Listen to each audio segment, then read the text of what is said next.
May kutob ako ng malaking pagbabago. Ang patunay ay tatak ng kapalaran. Bagamat ang sinaunang alyansa ng mga bituin ay naglaho na, ngunit ang mga natirang alituntunin ay patuloy na umiiral. Kayo ngayon ay tila pumasok sa gilid ng nabasag na sistema. Ang mga tao ng gubat ay minsang nagnanais na makuha ang patunay, ngunit hindi sila nagtagumpay. Binabati ko kayo. Parang gustong-gusto ng piraso ng singsing ang amoy ng inyong sibilisasyon. Salamat sa inyo, lalo na kay Yaya sa kanyang resonansya at kay Royu sa kanyang paunang babala. Susunod, kailangan nating gamitin ang bagong teknolohiya para mapabilis ang pagpapalakas ng tren. Sa mga tagamasid na serye at sa Silver Feeder, hindi kami maghihintay ng matagal. Ang bagong plano sa teknolohiya ay mabilis na inilalapat. Ikalawang henerasyong pinalakas na patrol ship. Nagsisimula ng i-upgrade bilang Nebula Adaptive Type, na may bagong uri ng shield at armas. Laboratorio ng biolohiya. Gamit ang gene induction liquid at ang mga tao ng kabubatan. Teknolohiya ng mga spirit waver. Nagsimula ng subukan ang pagtatanim ng mas malalakas at mas angkop na mga pananim. At pag-aralan ang mga gamot para sa pagpapalakas ng katawan ng mga sundalo na may mababang epekto. Gumagamit ang engineering department ng aktibong memory metal upang simulan ang pagbuo ng mga nababago at self-repairing na mga robot at barko na may karagdagang armor. Sinusuri ng Fuyao ang Ancient Star Alliance database ng buong lakas. I-filter ang kasalukuyang magagamit ng mga piraso ng teknolohiya at impormasyon ng StarMap. Si Ling ay nagpapahinga. Subukang makipag-ugnayan sa mga piraso ng singsing sa loob ng sertipiko. Para sa mas malalim na komunikasyon, unawain ang mekanismo ng paglago ng sibilisasyon ng sertipiko. Batay sa impormasyon at mga piraso ng database na na-unlock ng sertipiko. I-filter ang tatlo mga target na lugar na maaaring bisitahin sa malapit na hinaharap. Tahimik na Hardin. Isang lugar na minarkahan ng Ancient Star Alliance. Isang lugar na tinukoy ng Ancient Star Alliance. Renchen. Sa rehiyon ng proteksyon ng biodiversity. Maaaring may mga bihirang hayop at halaman dito. Medyo maayos ang kalikasan. Magandang lugar para magpahinga at mangolekta ng mga yaman. Pagputol sa Orion Belt. Sa loob ng pabrika ng bakal. Ang bituin na may bakal na sinturon, puno ng espesyal na mineral. Sa loob ng pabrika ng bakal, at ang planetary belt na may aktibong daloy ng enerhiya, bukas na lugar. At ang planetary belt na may aktibong daloy ng enerhiya. Maaaring may naiwang epekto mula sa isang lumang industriya ng Star Alliance. Angkop para makuha ang mga mataas na antas ng industrial na materyales. Pero maaaring may otomatikong depensa. O mapanganib na kalikasan. Ang tunog ng boses ay nagiging mas malakas. Ang tunog ng boses ay nagiging mas mahina.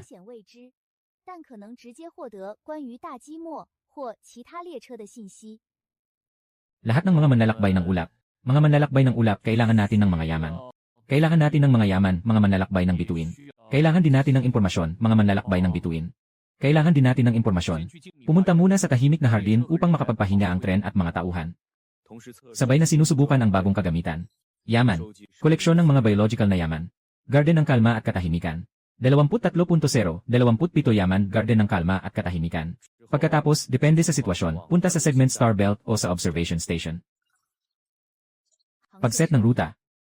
Inaasahang mararating sa loob ng 72 oras. Tahimik na hardin sa paligid.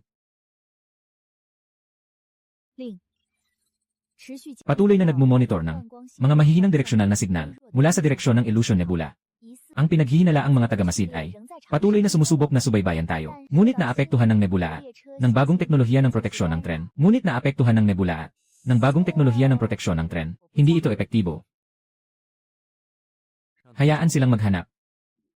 Kapag natapos na nating maunawaan ang mga natamo natin, sa muling pagkikita, hindi pa tiyak kung sino ang nasa kawalan. Ang kwento ng mga nakaligtas sa labanan, at ang balita tungkol sa pagkuha ng mga patunay ng sibilisasyon, ay unti-unting kumakalat sa mga pasahero. Sa kabila ng kalungkutan at pagkawala, isang mas malakas na pagkakaisa at pagmamalaki ang umuusbong. Mas nagsasanay sila ng mas masigasig. Mas nagsusumikap sila sa trabaho. Ang mga tao mula sa etnikong Si, Pula at iba pang minoridad, lalong nagkakaroon ng mas malapit na ugnayan at pag-unawa. Sa iisang pagkakakilanlan, mas malinaw na ang larawan ng mga pasahero sa tren 1,314 na. Si Zishu ay nagsasanay sa larangan upang maabot ang bagong limitasyon. Si Xiao Zhen ay nagsasanay sa dilim upang mapahusay ang kanyang bagong kakayahan sa pagpatay. Chen Guoliang, naghahanda ng mas epektibong sistema ng pamamahala ng unyon, kasama ang siklo ng produksyon. Sinasanay ni Liu Cheng ang disiplina ng matatag na unyon. Nagtuturo si Lin sa mga kapatid na Viet kung paano pagsamahin ang kanilang kakayahan sa teknolohiya ng tren. Takas kami mula sa isang sumasabog na planeta. Nagnanakaw at nakikipaglaban para mabuhay sa karagatan ng mga bituin. Nasira na natin ang sibilisasyon. Tinanggap din natin ang ating mga kababayan. Tayo ay tiningnan ng mas makapangyarihang nilalang, bilang biktima at eksperimento. Ngunit ngayon, may hawak na tayong isang susi. Kahit na panandalian lang ang epekto, kahit na ang hinaharap ay puno pa rin ng hamon at panganib. Ngunit ang sertipikong ito ay isang simula. Isang tatak na kinikilala ng sinaunang mga patakaran. Ibig sabihin nito na hindi na tayo walang pinanggalingan ng mga floating na damo. Tayo ay matatag na mga tagalabas at tagapag-ipon na nagdadala ng apoy ng sibilisasyon sa ilalim ng nakatakdang maglaho na kalangitan. Masigasig na naghahanap ng daan at kasagutan sa kalawakan.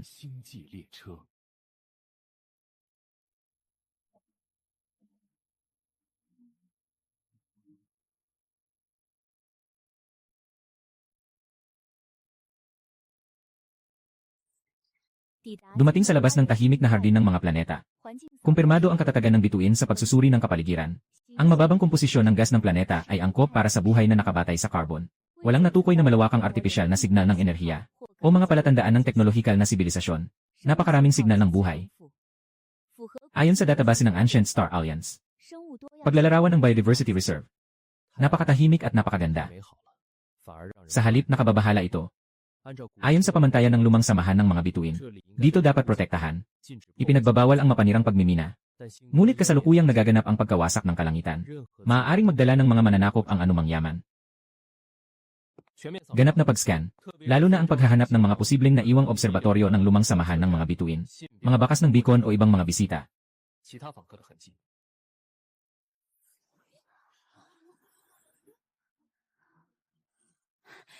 Mga kasama, nakita nyo ba?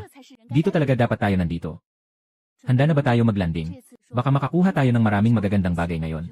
Lalo na yung mga bihirang halaman at gamot. Huwag magpapabaya. Mas maganda ang lugar. Maaaring mas nakamamatay ang nakatagong panganib. Sundin ang pamantayan ng proseso ng pagtuklas. Una, magpadala ng mga drone at mga biosensor. Nagpadala na ako ng mga stealth reconnaissance unit para sa pinakamalakas na signal ng buhay sa ikatlong planeta upang magsagawa ng paunang pagsusuri. Naramdaman ko ang daloy ng enerhiya ng buhay sa rehiyong ito ng bituin. Napakaharmonyoso at masigla. Ngunit tila may ilang piraso ng hindi pagkakaayon na may mahina at malungkot na damdamin. At ang pakiramdam ng pagbabantay ay nagmumula sa iba't ibang direksyon.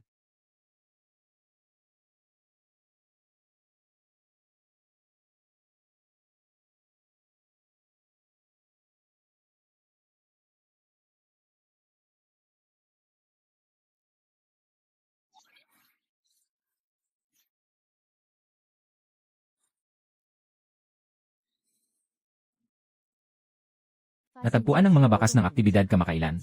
Pagsusuri ng mga pira-pirasong metal na may kaugnayan sa kilalang sibilisasyon ng mga mananakop. Karaniwang materyales ng mga sasakyang panghimpapawid ng tribo ng mga buto. May 67% na pagkakatugma. Antas ng teknolohiya ng pagdadala ng mga disgises. Mas mataas kaysa sa tribo ng pagsira ng buto.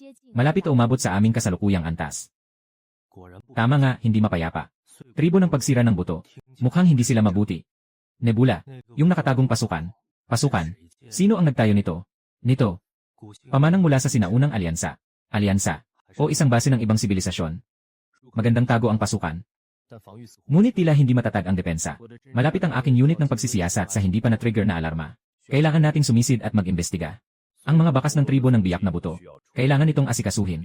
Iwasan ang kanilang panghihimasok sa atin. O sirain ang marupok na ekolohiya na ito.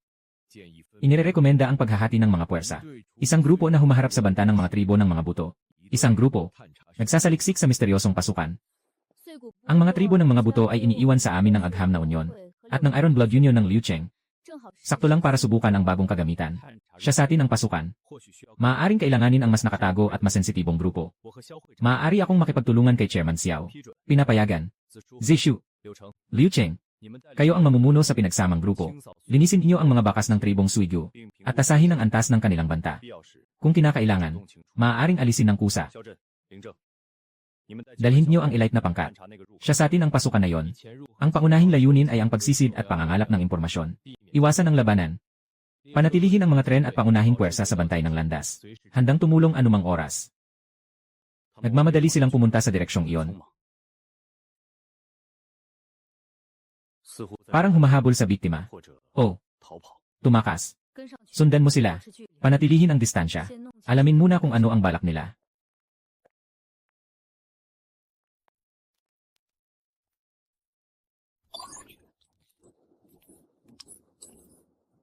Itim na gilya. Itim na sakit. Sa likod ng pasukan ay may buhay. Hindi lang isa. Nasa estado ng tensyon at pagod. Ngunit walang malinaw na kaaway o karahasan. Ano ang kanilang kinakatakutan?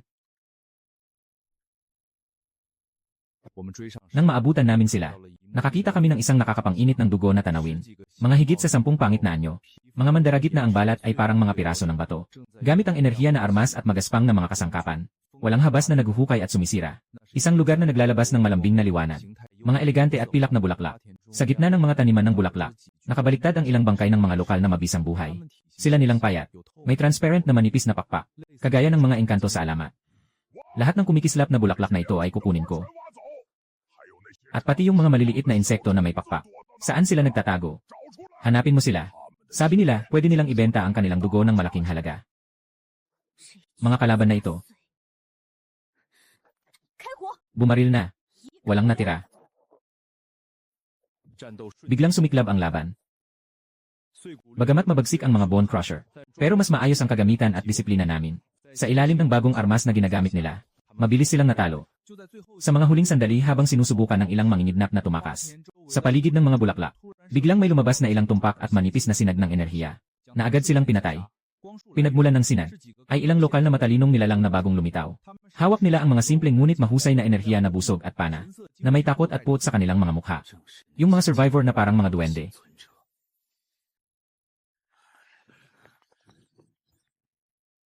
Sino kayo? Mga alila ng tribo ng mga buto. O mga bagong mandarambong. Relax lang, hindi kami mga mandarambong.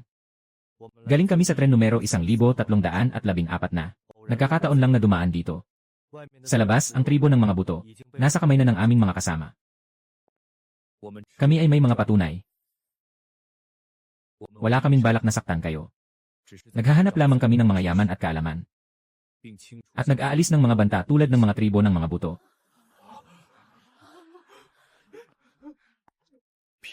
Patunay. Kayo ay isang sibilisasyon na kinikilala ng sistema ng mga tagapagbantay. Salamat, Starfall. Kayo ang unang grupo na dumating na may mabuting intensyon at kwalifikasyon sa loob ng 300 taon. Kami ang mga tagapangalaga ng tahimik na hardin. Ang Linyu Clan. Kami.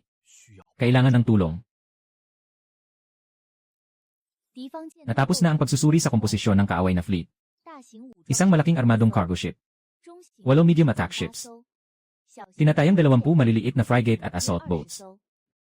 Walang na-detect na unit na kasing laki ng tren. Masyadong mataas ang energy readings ng kaaway.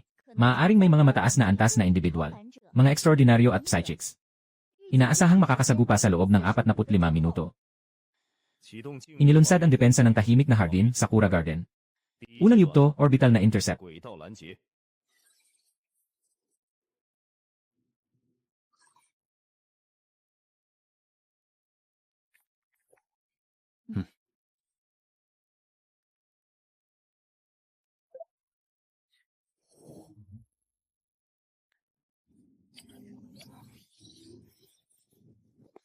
Sa wakas, muling na-activate ang proteksyon ng mga ninuno. Ang mga aray na ito ay makakatulong na gabayan ang enerhiya ng buhay sa buong planeta para bumuo ng malakas na regional na depensa at mga attack beam. Pero malaki ang magiging epekto nito sa ekosistema ng planeta. Hindi ito pwedeng tumagal. Panghuling sandata sa mahalagang sandali.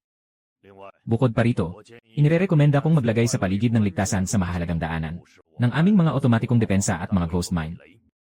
Maaari kong subukang gabayan ang bagong likha ng natural na enerhiya mula sa mga bulaklak. Maglagay ng isang barrier na nakakaabala sa isipan at naglalaman ng enerhiya ng buhay. Pababain ang kakayahan ng kalaban at mga ordinaryong sundalo.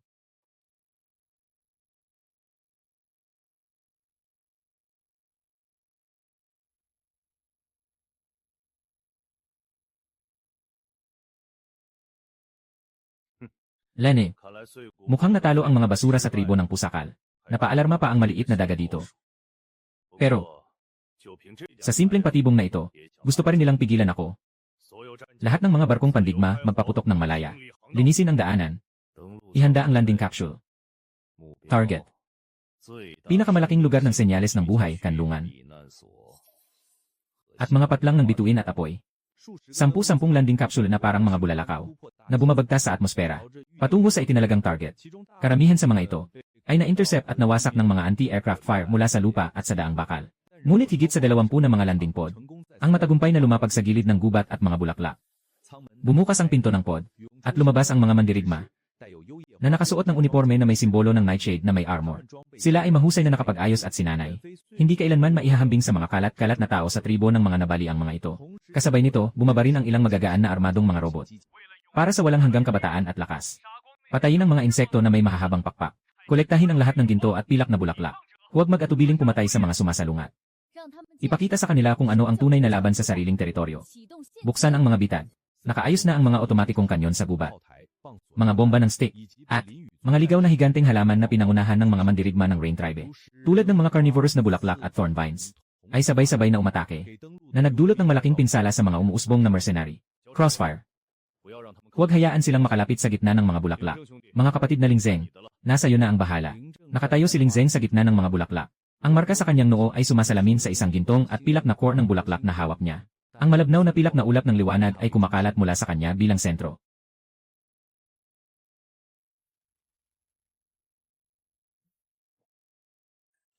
Ang kalaban na flagship ay nagsimulang umusad. Nakapuno na ang pangunahing kanon. Malapit na ang target sa aming destroyer. Utosan ng destroyer na umiwas sa maneuver at atakihin ang grupo. Magpaputok ng sunod-sunod na paputok para guluhin ang kanilang flagship. Pabagalin ang pagpapalabas ng kanilang pangunahing kanon. I-charge ang railgun hanggang 20%. Maghanda ng warning shot sa kalabang flagship. Mapipilitan silang mag-atubili. Kakaiba ito. Ang sasakyang ito ay may ganitong magandang bagay.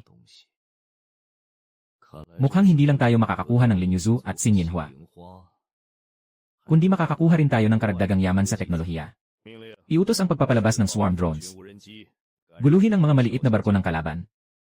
Magpatuloy ang mga frigate para akitin ang apoy ng orbital cannon ng kalaban. Nakahanda ang ating barko para sa psychic jump.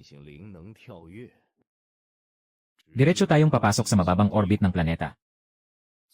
Wasakin ang kanilang mga utos sa lupa. At ang nakakainis na hadlang ng bulaklak.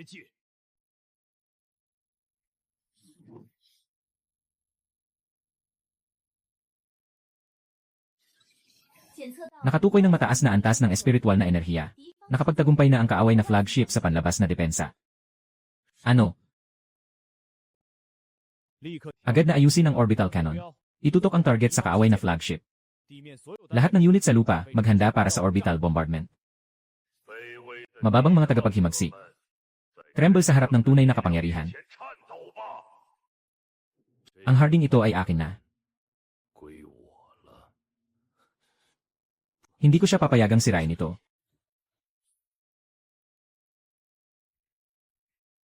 Sadyang nag-aantay hanggang sa kamatayan.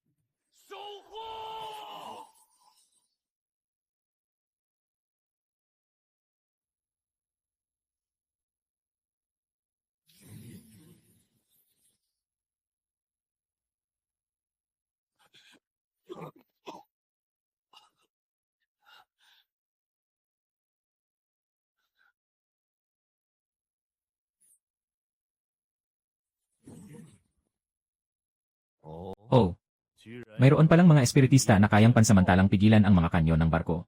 Kawili-wili. Hulihin ang buhay. Mas masustansya siguro ang dugo niya. I-lock ang railgun sa punong barko ng kalaban at paputukan. Nasa mababang orbit ang punong barko ng kalaban. Katatapos lang nitong mag-psionic jump at magpaapoy ng pangunahing kanyon. Hindi matatag ang kalasan. Perpektong pagkakataon nito. 20% na ang charge ng railgun. Ilunsad.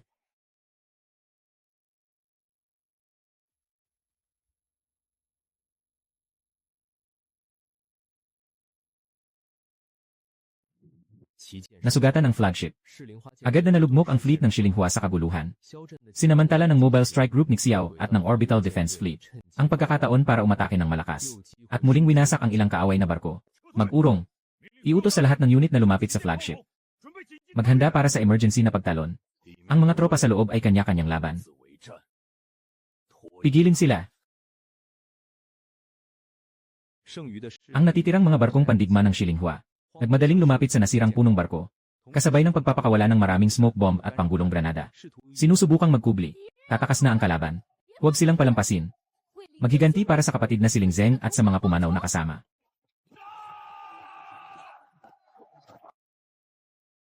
Linisin ang mga natitirang mech at mga heavy fire point.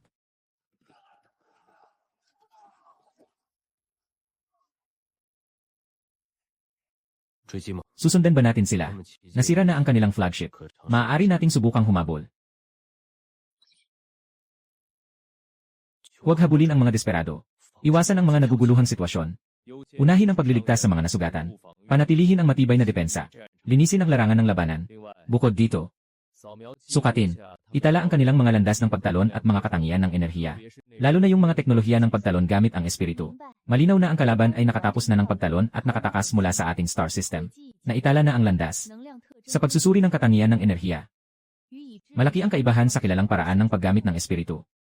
Hinala na nagsasama ito ng isang uri ng bioteknolohiya.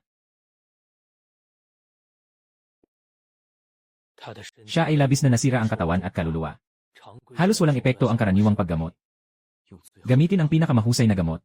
Anumang paraan, kahit ano paman. Chenan, dalhin siya sa Ecological Reverse Warehouse. Ako at si Yaya kasama ang pollen ng honeysuckle.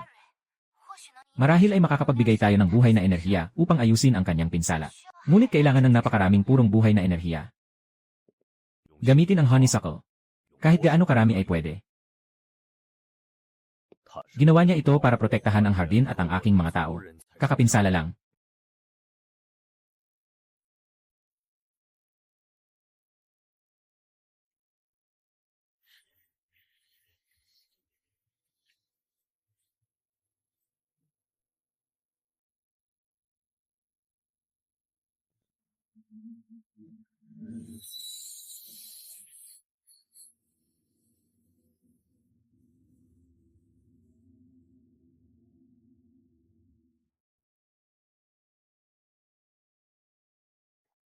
Ang malaking utang na loob ay hindi na kailangang pasalamatan. Simula ngayon, ang tren 1,314 na ay magiging kaibigan at kaalyado ng mga mandirigma ng lahing linyo. Ipinapangako naming ibabahagi ang aming kaalaman at teknolohiya at ipapadala namin ito mamaya. Bukod pa rito, ito ay isang replika ng punong kahoy ng mundo na naglalaman ng mapa ng buhay ng nasabing kalawakan at ng mga ritual ng kalikasan na ibinibigay sa iyo. Marahil ay makakatulong sa iyong sugatang mandirigma at sa inyong pag-aaral tungkol sa ekolohiya, nang sa gayon ay mapabuti ang lahat. Maraming salamat. Tutulungan din namin kayong muling itayo ang inyong tahanan at mag-iwan ng ilang depensa at komunikasyon na tagapagwakas. Kung babalik ang mga makangalakal ng spirit flower o iba pang kalaban, mas mabilis kaming makakatulong. Sa mga bihag na mandirigma at mga nakuhang kagamitan, anong gagawin natin? Maaaring tanungin ang mga mandirigma. Kumuha ng impormasyon tungkol sa grupo ng mga makangalakal ng linhwa at iba pang mga kalawakan. Maaaring pag-aralan ang mga kagamitan. Teknolohiya ng pagpapalakas ng espiritu. Maaaring maihalaga itong gawing gabay. Pagkatapos ng labanan, 3 escort ship ang nawala sa amin. At 11 maliliit na barko, na walang tauhan, 233. Malubhang nasugatan, 33. Nakuha. Una, pagkakaibigan ng Linyu Tribe at mga sinaunang teknikal na aklat ng Star Alliance. Pangalawa, kopya ng buto ng puno ng mundo. Pangatlo, maraming impormasyon tungkol sa pangkat ng mga mangangalakal ng Spirit Devouring Flower at sa mga kalapit na Starfield.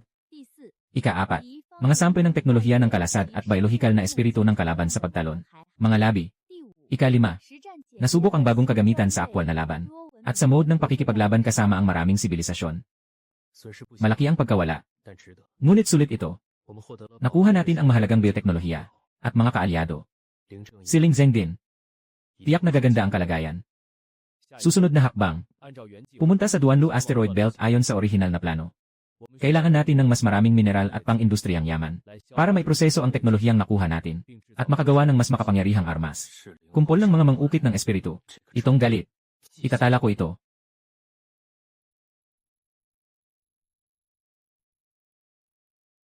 Dumating na tayo sa segmento ng bituin ng pugon. Nakita ang napakataas na konsentrasyon ng signal ng bihirang metal, kabilang ang paggawa ng mataas na antas ng baluti, at mga pangunahing materyales para sa mga sandatang enerhiya, at ang matinding hindi matatag na daloy ng natural na enerhiya. Magulong grabidad sa loob ng sinturon ng mga bituin. Madalas ang mga electromagnetic storm. Itinala ng database ng Ancient Star Alliance na dito. Mayroong malalaking automated na pasilidad para sa pagmimina at pagyura. Ngunit ito ay inabandona. Babala. Nakatuklas ng hindi likas na periodic na enerhiya na pulso.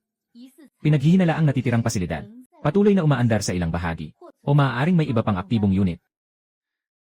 Mas masama ang kapaligiran. Karaniwang masagana ang mga yaman. Magpadala ng pinakamalakas na unit ng pagsisiyasat laban sa panghihimasok. Gumuhit ng detalyadong tala ng mga bituin. Lalo na ang pinagmumula ng enerhiya ng pulse. At ang mga lugar na mayaman sa mineral. Bawat unyon, naghahanda para sa mga operasyon sa pagmimina na mataas ang panganib. At may mataas na balik.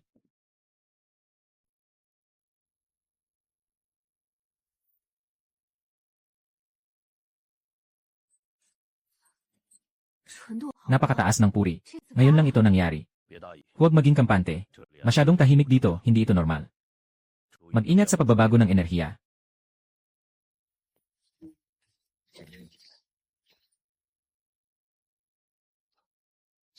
Nakatukoy na hindi otorisadong pagmimina. Isagawa ang purifying protocol.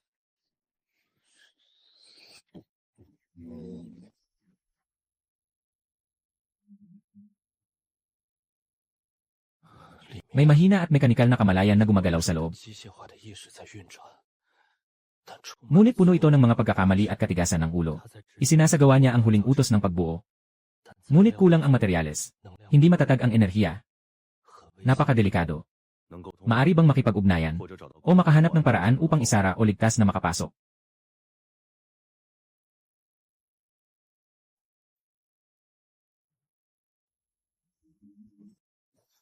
Babala. Natukoy ang mga palatandaan ng labis na pagkarga sa pangunahing pugon ng pandayan. Malapit nang mangyari ang malawakang pagsabog. Ang lakas nito ay sapat na upang sirain ang kalahating bahagi ng sinturong bituin.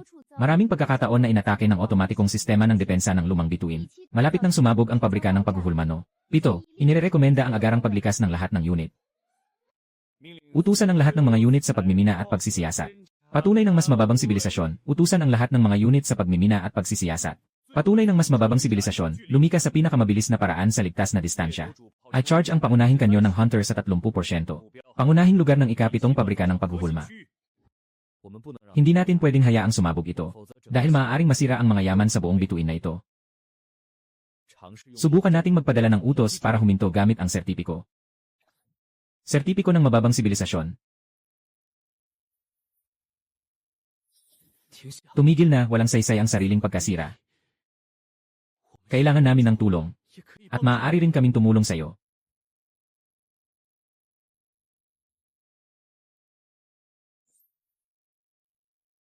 Ang mga utos ng sertipiko ay nagdudulot ng ilang abala. Ngunit hindi sapat upang tuluyang itigil ang overload. 80 segundo na lang ang countdown ng pagsabog. Wala ng oras. Tumutok ang pangunahing kanon sa energy core ng forge.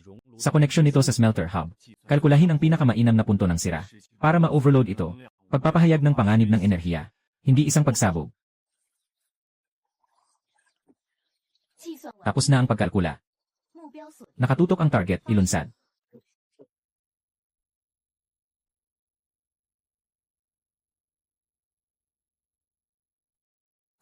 Itigil ang sobrang karga. Tahimik ang pandayan. Pangunahing lugar. Mukhang may ilang estruktura na nanatiling buo.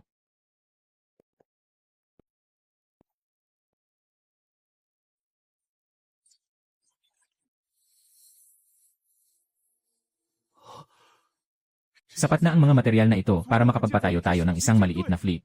Bagamat bahagi lang ang mga blueprint na ito. Pero tungkol sa enerhiya, sistema ng integrasyon at teknolohiya para sa katatagan ng malalaking estruktura. Labis na lampas sa kasalukuyan nating kakayahan. Dito sa mekanikal na espiritu, ganap nang nawala. Ngunit sa huli niyang data bureau, nakahuli ako ng isang impormasyon. Ang dahilan kung bakit siya na-overload ay dahil matagal na noong nakatanggap siya ng isang maling utos ng sapilitang mobilisasyon mula sa malalayong kalawakan na humihiling sa kanya na gumawa ng mga kagamitan para sa digmaan. Napakataas ng otoridad ng utos. Ngunit naglalaman ito ng mga kontradiksyon. Nagiging sanhi ng pagbagsak ng lohika ng sistema. Napapasok sa isang walang katapusang siklo hanggang sa maubos ang enerhiya o mag-overload. Mga utos ng sapilitang pagtawag. Galing saan? Sinusubukang ibalik ang data mula sa mga labi ng pangunahing computer. Nagbibigay ng malabong koordinasyon patungo sa pinagmulan ng utos na may kaugnayan sa pangunahing rehiyon ng mga sinaunang bituin. Ngunit ang estado ay itinala bilang nawala. Tahimik. Kodigo ng lagda ng utos.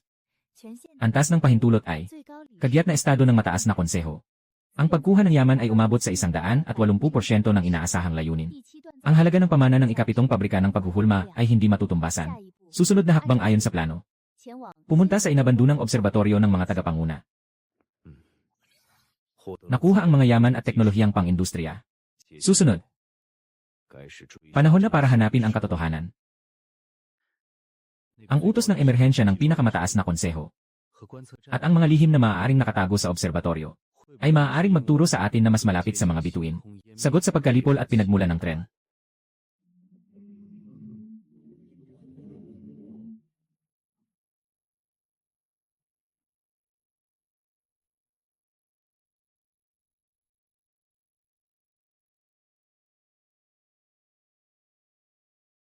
Tama ang koordinasyon.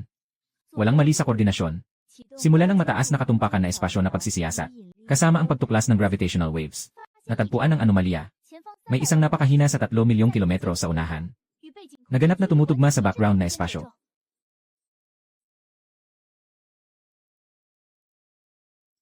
Posibleng nakatago o nakatago ang sulo.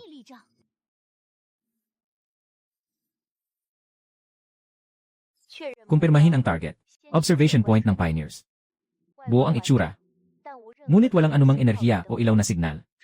Nasa ganap na katahimikan. Walang nakikitang pinsala sa labas. Ang panlabas na kabuuan ay gawa sa isang uri ng composite na hindi namin maintindihan. Halos-halos na nasisipsip at naiiwasan ang lahat ng probe na alon. Lahat ng probe na alon. Walang karaniwang paraan para makapasok. Sa loob ay isang tahimik na lugar. Walang buhay. Walang mekanikal na pag-andar. Kahit ang pinakamababang antas ng enerhiya ng sistema ay wala. Parang isang dambuhalang nilalang na nakatago sa loob ng amber. Ngunit sa malalim na katahimikan na ito, nararamdaman ko ang isang napakamahina at malamig. Purong pagmamasid at naitalang kapansanan ng isip. Subukan ang patunay.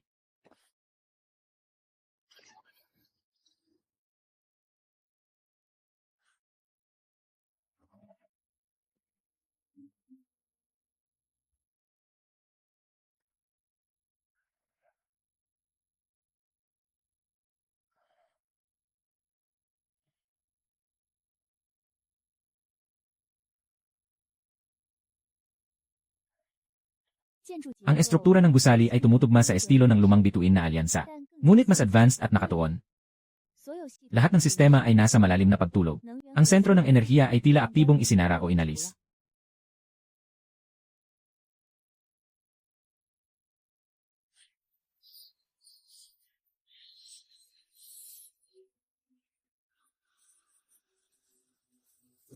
Nakatagpo ng pangalawang sibilisasyon na may numero ng sertipikasyon. Unang 1,314 na beta na nakatali sa sertipikasyon. Pagkumpirma ng pagkakakilanlan at antas ng pahintulot. Pangunahing pag-access. Simula ng protocol ng huling tala ng playback.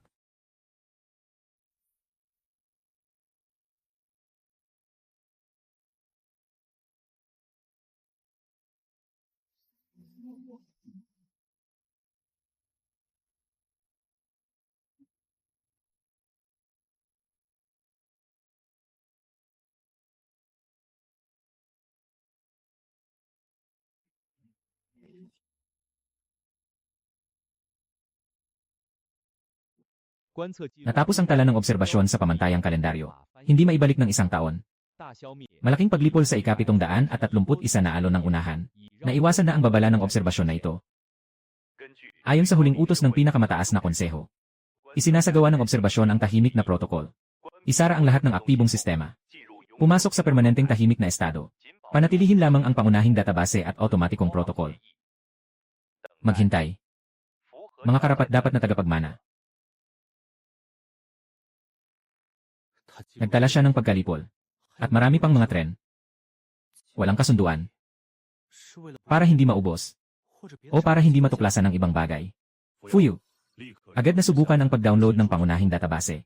Lalo na ang mga datos tungkol sa pagkalipol. At iba pang mga tala ng tren. Napakalaki ng database. Naka-encrypt ang estruktura. Sa kasalukuyang bilis ng koneksyon. Tinatayang makaka-download lamang ng kulang sa 1% ng impormasyong ito. Ang pangunahing kristal ay malapit ng permanente ng isara. Prioridad na download. Una, detalyadong datos ng pagmamasid sa pagkalipol at mga posibleng batas. Pangalawa, mga pangunahing uri ng tren at mga trend ng direksyon na naobserbahan. Pangatlo, panghuling utos ng pinakamataas na konseho ng Ancient Star Alliance at ang Board ng Silence Agreement. Pang-apat na definisyon ng kwalipikadong tagapagmana.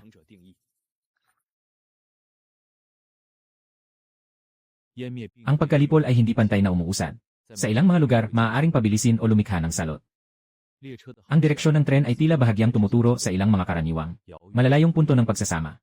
Ang huling utos ay tumutukoy sa plano ng apoy at pagsasala ng sibilisasyon. Wen Jiwan, mga salitang tulad ng huling hadlang, mga kondisyon ng tagapagmana na may mga patunay, at aktibong naghahanap ng istasyon ng pagmamasid na ito, sa gitna ng ningning ng kristal na enerhiya, bago tuluyang mamatay. Ipinadala niya sa sertipikadong drone ni Chen An, ang huling encrypted na mensahe, na naglalaman ng isang lihim at malinaw na mungkahi na nagtuturo sa isang hindi kilalang koordinato sa malalim na kalawakan, patnubay na liham. Kasunod nito, tuluyang namatay ang kristal. Naging isang karaniwang itim na bato. Muling nabalot sa dilim at katahimikan ang loob ng obserbatoryo. Natapos na ang pagsusuri ng datos ni Gay Xiao. Ang datos ng pag-annihilate ay may napakataas na halaga para sa pananaliksik. Maari nitong mapabuti ang ating sistema ng babala. Ipinapakita ng datos ng trend sa obserbasyon. Mayroong maraming hindi kilalang kakompetensya at potensyal na kaalyado o kaaway. Hindi kumpleto ang huling utos na impormasyon. Ngunit napatunayan na may plano ang Ancient Star Alliance para sa malaking makina. Ang huling natanggap na encrypted na impormasyon at ang guiding beacon ay na-decrypt na. Para sa mga sumunod na tagapagmana. Hindi kayo basta-basta nagkataon na nakaligtas. Hindi basta-basta nagkataon na nakaligtas. Hindi kayo basta-basta nagkataon na nakaligtas. Sa mga sumunod na tagapagmana, hindi kayo basta-basta nagkataon na nakaligtas. Ang tren ay ang daluyan ng planong apoy. Ang proseso ng pagpili ay isang filter. Ang obserbatoryo ay isang gabay na tor. Ang pagwawasak ay isang pagsubok. Ito rin ay isang paglilinis.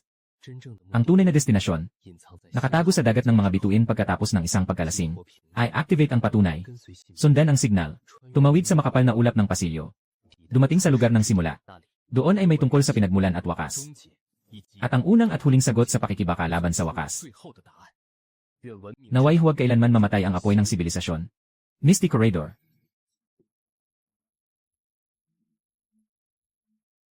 Kaya, ang aming tren, ang aming paglalakbay, pati na rin ang mga observation station sa paligid ng ilog na aming nadaanan. Maaaring ito ay isang nawala ng napakalaking sibilisasyon, bahagi ng isang malawak na plano. Upang harapin ang malaking pagbagsak na yon, parang tayo ay mga piniling maliit na daga, na may upgrade, mga piyesa, at mga binhi ng apoy. Ngayon, itinuturo ng board ang susunod na hakbang, kahit na maaaring ito ay isang mas mapanganib na kailaliman. Ang lugar na yon ng simula. Nararamdaman ko ang signal na dumating. Ito ay isang di maipaliwanag na sinaunang bigat, na may kaunting sisinghap ng pag-asa. Kahit na tayo ay bahagi ng plano o hindi. Kahit na ang hinaharap ay katotohanan o bitad. Wala tayong daang likuran. Ang kalangitan ay naglalaho sa likuran. Iba pang mga tren ay tumatakbo sa unahan. Ngayon, mayroon na tayong tiyak na direksyon. Isang direksyon na maaaring layunin ng lahat ng tren. I activate ang credential. I-upgrade ang ating barko. Maghanda ng sapat na yaman. Pagkatapos ay umalis patungo sa mahamog na daanan. Hanapin ang lugar ng simula.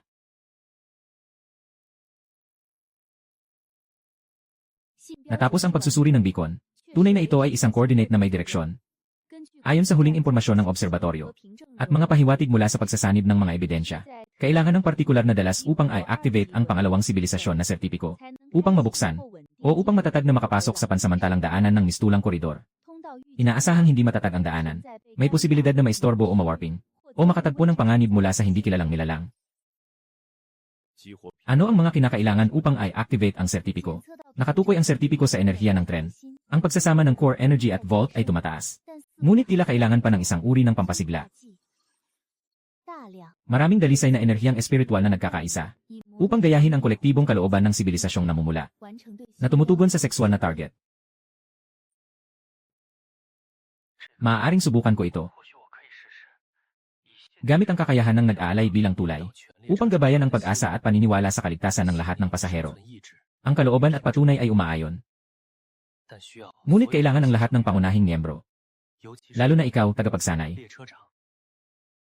Bilang sentro at gabay ng pagkakaisa. Mga kapwa, ang daan sa unahan ay mas mapanganib kaysa sa anumang naranasan natin. Maaaring tayo'y maligaw. Maaaring makatagpo ng mga hindi mauunawaan na pag-iral. Maaaring tuluyang mabigo ang lahat. Ngunit maaaring naroroon din ang dahilan kung bakit tayo narito. Bakit naglalaho ang kalangitan? At kung paano tayo dapat mabuhay sa hinaharap. Ang panghuling sagot. Ito ay hindi utos, kundi isang pagpipilian. Ngayon, kailangan ko ang inyong lakas. Hindi mga star coin. Hindi mga bala. Kundi ang nasa puso ninyo. Ang matinding pagnanais na mabuhay. Ang paniniwalang makikita pa ang bukas. Ipaubayan niyo sa akin ang inyong kalooban. Ipaubayan niyo ito sa sagisag ng ating sibilisasyon. Buksan natin ang pinto para sa ating sarili.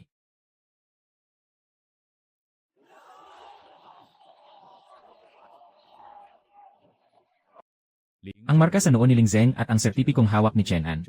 Sabay na nagniningning ng makislap na liwanag. Bilang isang tulay na nagdadala ng matinding at magulong daloy ng paniniwala. Na nagtipon mula sa puso ng 100,000 na pasahero. Matapos ang sariling pag-aayos at pagtitipon, naging isang mainit at matatag na apoy ng sibilisasyon. Ipasok ang patunay sa sistema. Nararamdaman ni Chen An na ang kanyang patunay ay nagiging mainit. Parang nagkakaroon ito ng buhay. Nakaramdam siya ng malalim na koneksyon sa buong tren. Ipinihit niya ang kanyang espiritu. Itinutok niya ang enerhiyang nag-ugnay sa lahat ng tao. Sa mga koordinato sa star map, buong lakas niyang itinulak ito palabas. Tahimik na sumabog ang panginginig sa buong tren. Sa malayo, ang ulap ng mist ay nagiging baluktot sa hangganan ng daanan. Nagsisimulang magbago ng labis at magtupi-tupi. Isang patuloy na kumikislap. Napaka-unstable. Isang napakalaking vortex na daanan na binubuo ng walang katapusang makulay na agos. Dahan-dahang bumubukas. Sa loob ng daanan, ang liwanag at anino ay magulo. Hindi talaga makita ang tanawin. Nakabukas ang pansamantalang daanan. Napakababa ng katatagan. Inaasahang tatagal lamang ng 47 minuto. May matinding anomalya sa kurbada ng espasyo at oras sa loob ng daanan. Mataas na dimensional na mga piraso ng impormasyon at mga espiritual na etyo ng hindi kilalang anyo ng buhay. Lahat ng unit ay pumasok sa pinakamataas na estado ng pakikidigma.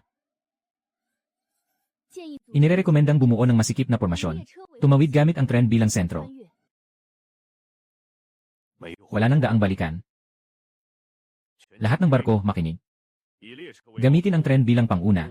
Mga barkong pandigma at mga destroyer, mahigpit na magbabantay. Pumasok sa mistulang pasilyo. Target. Unang lugar. Pagpasok ng fleet sa daanan, biglang naglaho ang pamilyar na kalangitan sa labas ng bintana.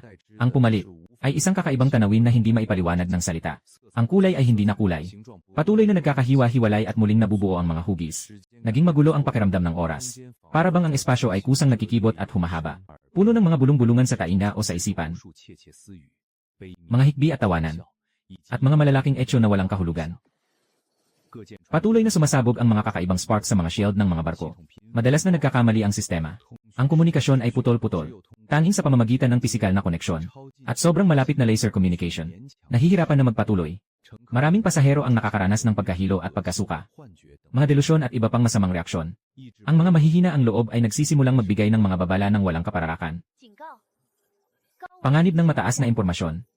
Pinalakas ang kapangyarihan ng mental na hadlang sa pinakamataas. Inirerekomenda ang mga hindi nakikibahagi sa labanan na pumasok sa malalim na tulog o estado ng mental na hadlang. Mahigpit na niyayakap ni Chen An ang patuloy na kumikislap na patunay. Para siyang isang matatag na pananggalang na naglalabas ng matatag na alon. Para sa pangunahing bahagi ng tren, nagbibigay ito ng isang mahina ngunit mahalagang proteksyon. Kahit na bahagyang nakakatulong laban sa direktang mental na pag-atake.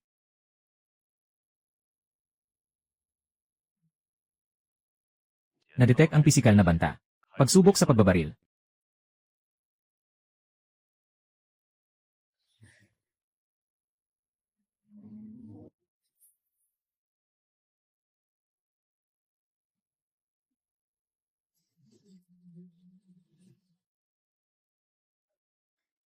Huwag kang tumingin. Huwag mag-isip. Sundin ang mga tagubili ng patunay. Pabilisin ang paglabas sa lugar na ito.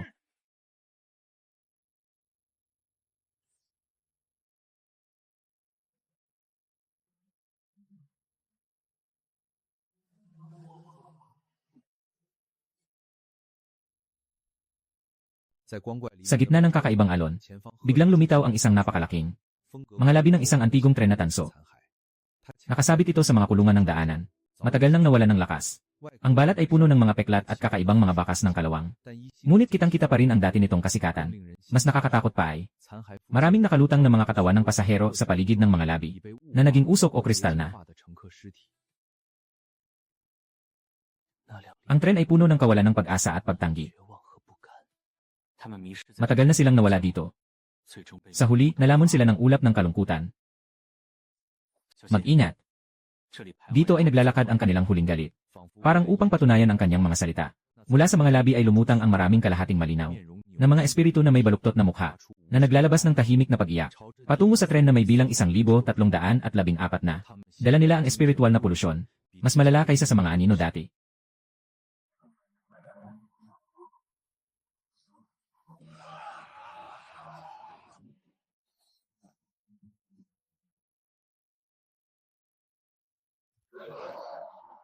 Sila ay mga obsesyon ng mga naligaw na nakatali dito, nasasaktan at walang malay na sinasalakay ng daan. Marahil ay maaaring mapakalma o gabayan. Gamit ang lakas ng pag-asa at direksyon, ako at si Yaya, maaaring subukan ang pag-ugong ng buhay at paglago. Linisin ang isang maliit na bahagi ng lugar, ganun.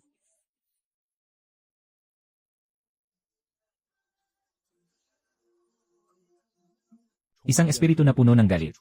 Naapektuhan nito ang kumikilos na nagre-representa ng pagpapatuloy ng buhay at mapayapang pagtanggap.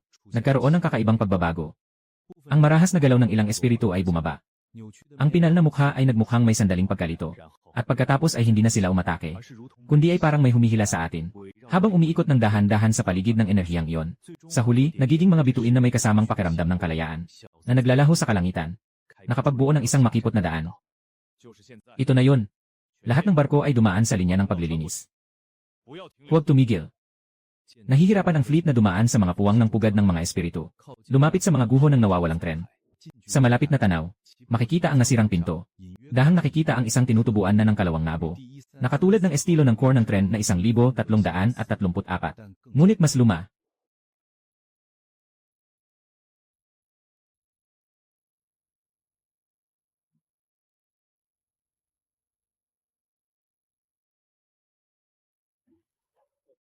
Kasalukuyang nasusukat ang sobrang mataas na lakas ng enerhiya ng polymer.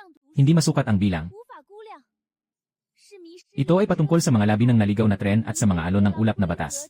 Matagal na pagsasama. Nagdudulot ng isang pagbabago. Pagbilis ng pagbagsak ng mga sasakyang nasa likuran. Pag-charge ng pangunahing kanon. Tumingin sa mata ni Tita.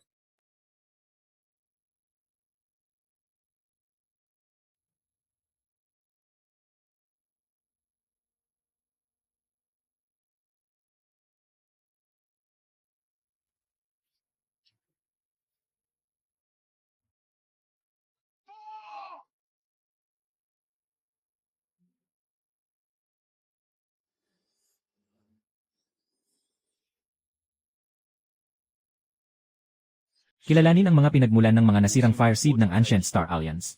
Hindi totoong bagay.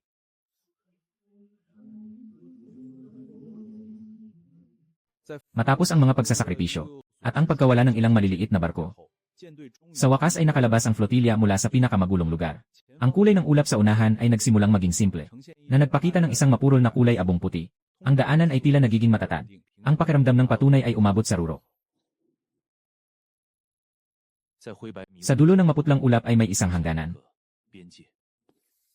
Bago makarating sa dulo ng signal, ang estruktura ng espasyo ay labis na matatag. Hindi ito mapapasok. Sa pader, may isang maliit na marka na naglalabas ng patuloy na liwanag. Ang hugis nito ay ganap na tumutugma sa huling natanggap na gabay na mensahe. Ang tatak ng liham at ang patunay ay nagkakaroon ng pag-resonance. Mukhang ito na ang pinto. Paano ito bubuksan? Automatikong bumitaw ang patunay. Lumipad patungo sa tatak. Dahan-dahang na ipahid dito. Tahimik na tahimik. Sa gitna ng tatak. Ang makinis na hadlang ay kumikilos na parang alon ng tubig. Na nakabagsak sa loob. Na bumubuo ng isang pintuan ng liwanag. Sa likod ng pintuan ay hindi na magulong daan. Kundi isang malalim na katahimikan. Na pinapalamutyan ng mga bihirang sinaunang bituin sa madilim na kawalang saysay. Isang damdaming hindi maipaliwanag. Na tila nagmumula sa dulo ng panahon, puno ng kalungkutan at sinaunang amoy. Sumasalubong. Malapit nang gumuho ang pansamantalang daanan. Isang pagbabago mula sa likuran at ang kaguluhan ay papalapit. Lahat ng unit. Pumasok sa liwanag na pintuan, bilisan.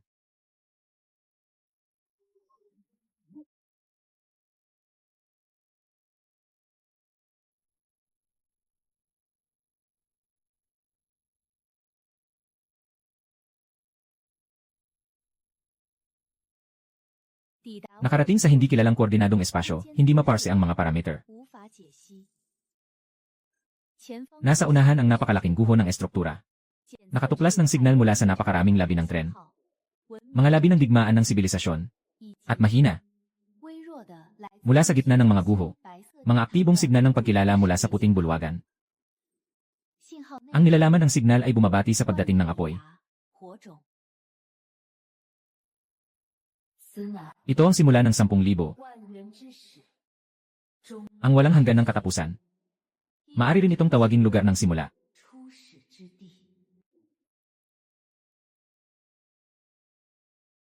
Dito ang wakas o simula ng lahat ng tren. Ang mga labi ay may iba't ibang estilo. Mula sa iba't ibang panahon at sibilisasyon. Sila'y dati ring tulad natin. Nagsusumikap na maglayag sa dagat ng mga bituin. Sa huli, narito sila. At naging pira-piraso. May mga bakas ng labanan sa mga guho. Napakamasigla. At saka, mukhang hindi ito labanan sa pagitan ng mga tren. Kundi parang laban-laban sa isang. Hindi may paliwanag na kaaway. Nararamdaman ko ang pagkakabuo ng kamatayan dito. Desperasyon, hindi pagkakasang-ayon, karangalan, sakripisyo. Iba't ibang matinding emosyon na napakalalim upang matunaw. Ngunit ang puting templo sa gitna ng guho ay napakalinis. At napakamalamig. Matapos maglabas ng signal ng pagkilala ang templo, wala nang ibang komunikasyon. Nakatukoy, na may napakamahinang reaksyon ng enerhiya sa guho. Ngunit walang palatandaan ng buhay. Inirerekomenda ang pagpapadala ng unit ng pagsisiyasat para sa maingat na paggalugad.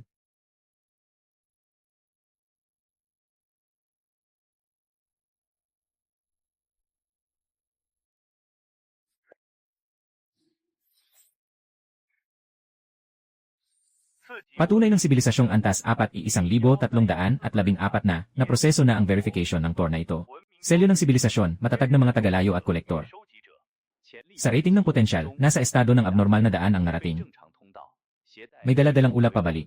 Maliit ang marka ng pagkasira. Pumapasa sa pangunahing kondisyon ng pagpasok. Pinapayagan pumasok sa panlabas na bahagi ng arkibo. Ang mga pionero ba ang unang makakatapak sa bagong mundong ito?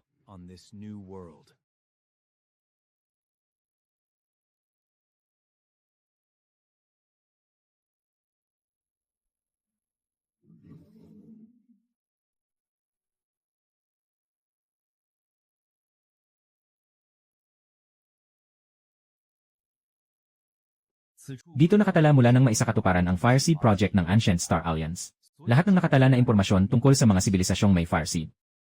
Maaari ninyong tingnan ang mga record na nasa inyong karapatang makakita. Kabilang na ang sarili ninyong impormasyon tungkol sa pinagmulan ng tren na sibilisasyong I-1314 na mula sa Purple Star.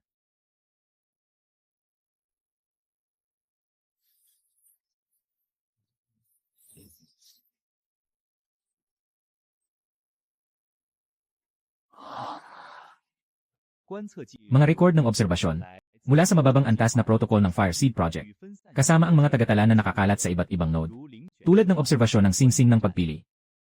Layunin nitong suriin ang landas at potensyal ng pag-unlad ng sibilisasyon.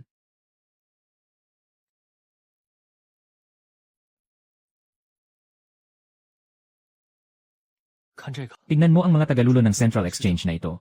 Ang kanilang mga tren ay parang buhay na mga bituing halimaw. Ang antas ng panganib ay napakataas. Ang mga mekanikong Diyos na ito ay pawang mga mekanikal na nilalang. Mekanikong pagbaba ng Diyos, salat sa teknolohiya. Mekanikong pagbaba ng Diyos, hindi masusukat. Mekanikal na pagbaba ng Diyos. Nasa isang plano tayo ng mga halimaw na ito.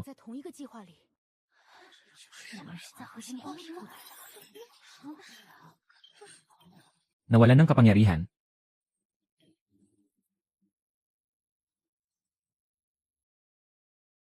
Hindi sapat ang antas ng kredensyal. Hindi makapasok sa paunahing database. Pinagmulan ng planong apoy, malaking lihim, huling hadlang. Maaari mong tingnan ang mga detalye sa sarili mong tala. Nasaan ang pasukan sa huling pagsubok? Paano sumali sa huling pagsubok? Matatagpuan ang pinto sa gitna ng mga guho. Sa ilalim ng monumento ng simula ng lahat. Kailangan mong makamit ang isang sertipikasyon na mataas sa antas upang magbukas. Kasalukuyan kayong nasa kondisyon 1. Kondisyon 1. Kailangan mong makakuha ng kahit isang sertipikasyon mula sa may katulad na antas. Tanda at talunin o makipag-alyansa sa iba pang mga tren ng sibilisasyon na dumating dito. 3 ang pumasa sa kwalifikasyon. Babala, random ang nilalaman ng hamon. Mahigit 79.9% ang mortality rate ng pagsubok na ito.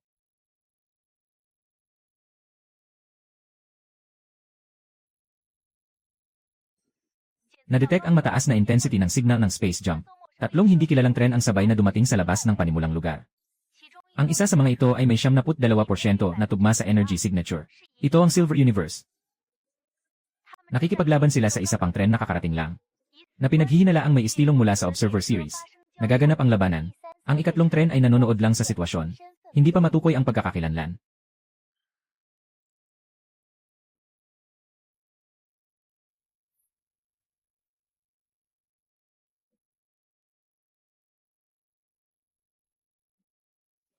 Suriin ang datos ng labanan.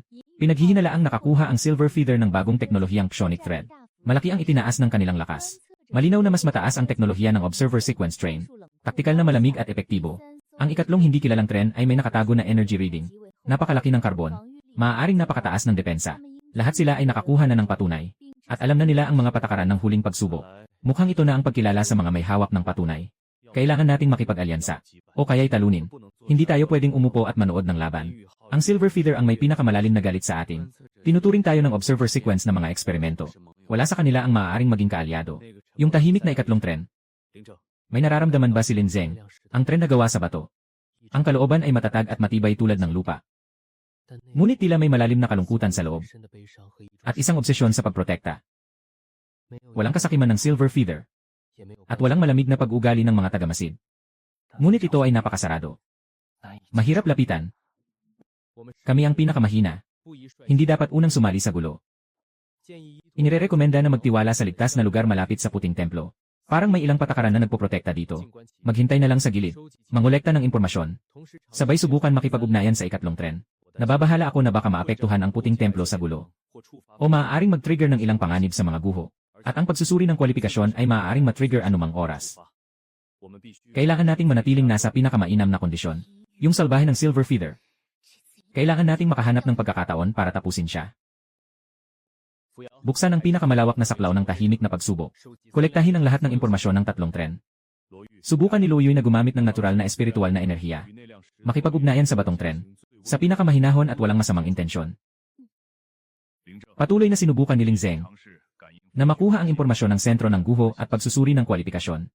Naghahanda na ang iba para sa labanan. Ngunit walang utos mula sa akin. Hindi sila magpapaputok.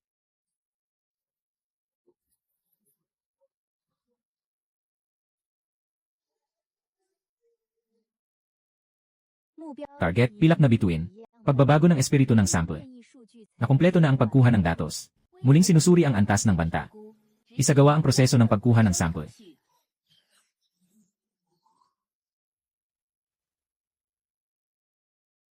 Naghahanap kayo ng paraan para ilabas ang dugo at laman na diyosa. Tagapangalaga ng hardin.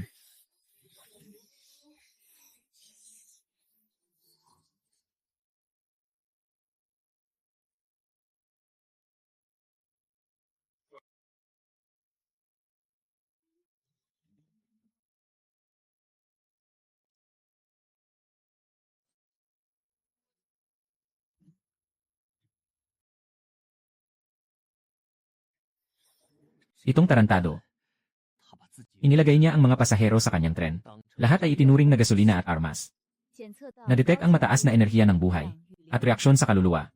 Ang Silverwing ay gumagamit ng isang uri ng bawal na pinagsasama ang biolohikal at espiritual na teknolohiya. Ang banta nito ay biglang tumaas. Na-detect ang higit sa 3 partido na may hawak ng sertipiko na dumating. Matugunan ang mga batayang kondisyon. Pagsusuri ng kwalifikasyon. Hamon na random na nabuo. Sa loob. Natapos na ang pagbuo. Madaling magbago ang nilalaman ng hamon.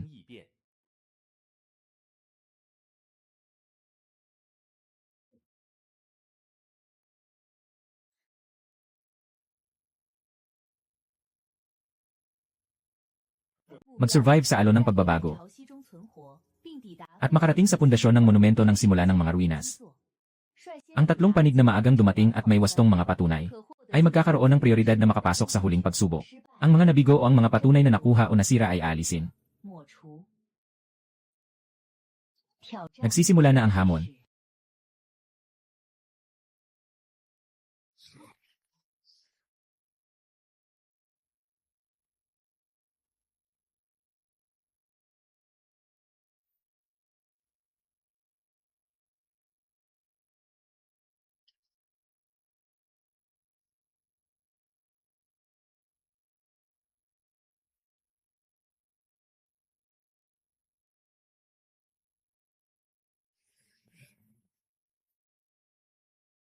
Huwag makipaglaban ng malapit. Gamitin ang kakayahan ng ating barko at ang mga bagong armas na nakatuon sa paglusob. Maneuver ni Xiaozhen, ang fleet ang nagsisilbing daan. Linisin ang syudad ng Shuliu mula sa mga banta na malapit na. Pinaplano ni Chen Guoliang ang pinakamainam na daan para makalusot. 179 tumakas sa malalaking kakaibang pagbabago. At sa lugar na nagkakatagpo ang apoy ng tatlong panig. Layunin ang sentro ng mga guho. Ang fleet ng Trenno, 1,314 na ay hirap na dumaan sa isang pagbabago ng alon. Paminsan-minsan ay may mga escort ship na tinamaan. Ang maliit na barko ay hinila at nilamon. Pinagsikapan ng lahat.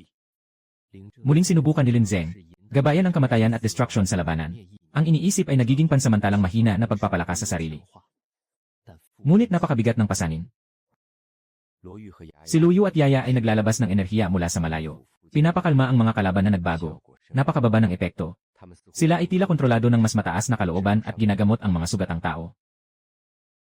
Sa gitna ng kaguluhan, napansin ko na tila sinasadya o hindi niinyuhaw na itinuturo ang ating variant patungo sa tren bilang 1,314 na nagdudulot ng kapahamakan at ang serye ng mga tagamasid ay malamig na nag-ipon ng iba't ibang datos.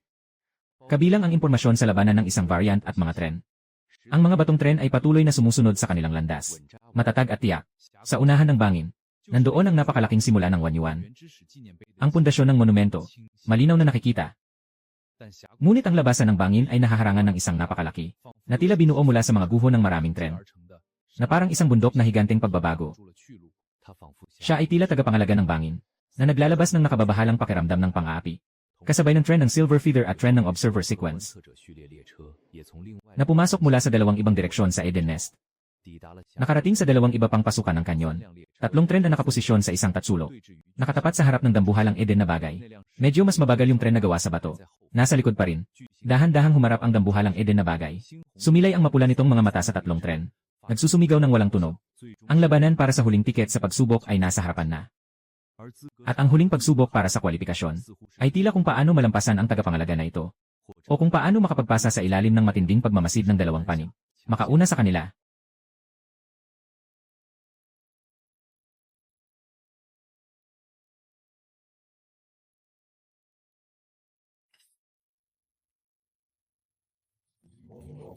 Wala nang oras para maglaro ng triangle game. Magsanib puwersa muna tayo para talunin ang hadlang na ito. Pagkatapos, bawat isa ay dapat umusad patungo sa haligi ayon sa kanilang kakayahan. Sang-ayon. Ang target na Virtual Sea Guard ay mataas na halaga ng combat data sample. Inirekomenda na ang E-class na operasyon ay sumali sa pinagsamang atake. Magbibigay kami ng pagsusuri sa kahinaan at gabay sa apoy. Maaaring magtulungan tayo. Pero bago ang lahat, sino ang may lakas ng loob na saksakin sa likod? Sumpa ko, kahit mabigo sa pagsubok, sisiguraduhin kong mapinsala siya ng husto.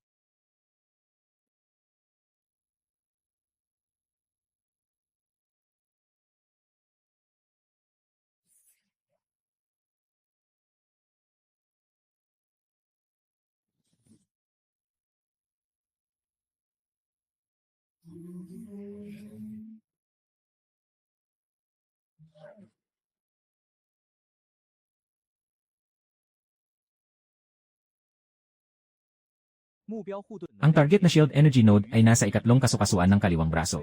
Sa gitna ng likod, sa kanang sakong, inirekomenda ang pagtutok sa pag-atake.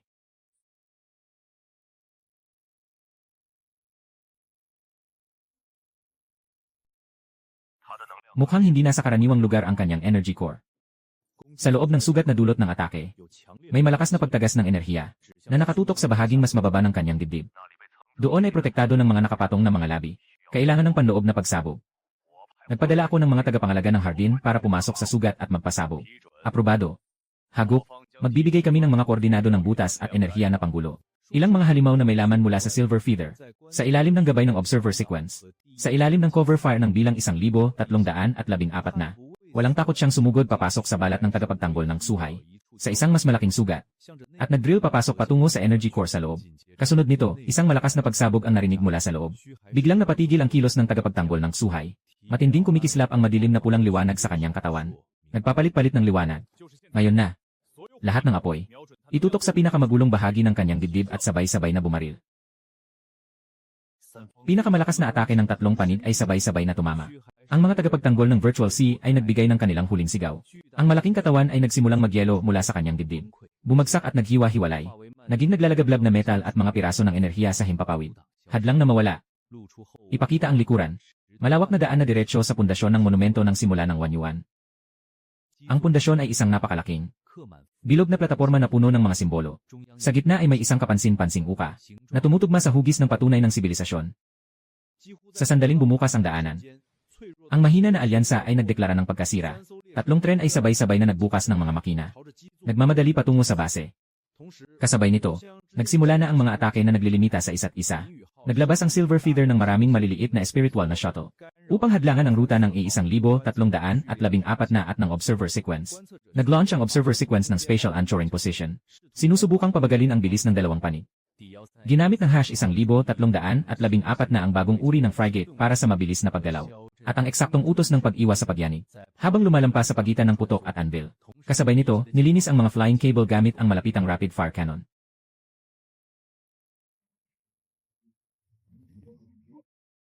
Kinakalkula ang oras ng pagdating.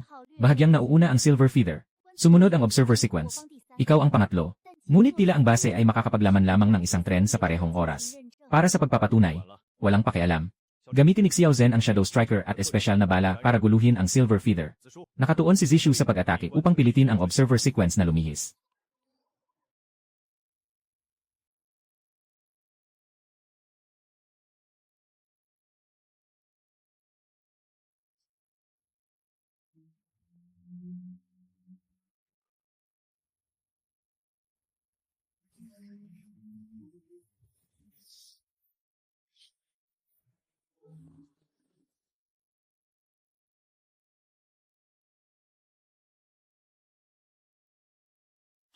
Ang masamang devourer ay hindi karapat-dapat na humawak sa banal na lupa. Ngayon ay bahagyang nauuna ang tren ng observer sequence. Ang bilang 1,314 na ay kasunod na. Nakalock ang target. Linisin ang huling hadlang. Ibalik ang pagkakasunod-sunod ng mga tagamasid. Ang ilang mga baril ay nakatutok sa bilang 1,314 na. Kasabay nito, bumukas ang ilalim ng tren. Naglabas ng ilang bilog na mga aparato na naglalabas ng mapanganib na asul na liwanag. Pahamak ng espasyo.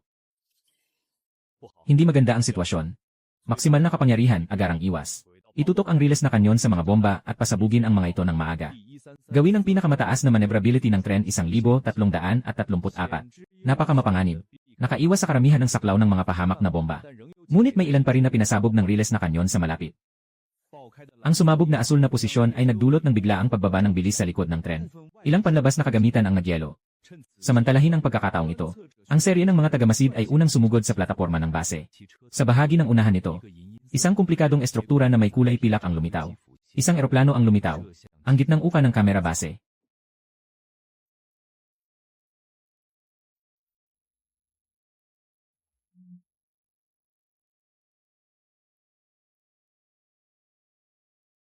Nakatagpo ng ganap na rasyonal na nilalaman ang mga aplikante ng sibilisasyon. Nawawala ang mga emosyonal na tendensya. Sobrang umaasa sa mga panlabas na bagay at datos. Kulang ang pagsusuri sa natatanging katangian ng sibilisasyon at aktibidad ng apoy. Hindi pumasa sa kwalifikasyon. Binawi ang prioridad sa kasalukuyang ikot.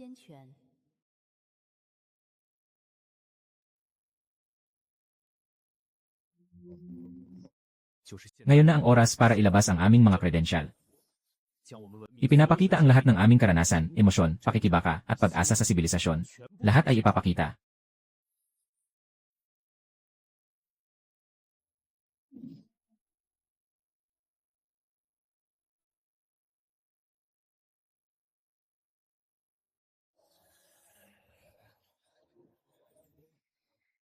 mga matatag na tagapagtaguyod ng sibilisasyon at mga taga-kolekta. Patuloy na sinusuri ang core. Sagana ang damdamin at napakahusay ng tibay. Malinaw ang mga katangian ng pagsasanib ng maraming sibilisasyon. May tiyak na aktibidad ng apoy at kakayahang lumago.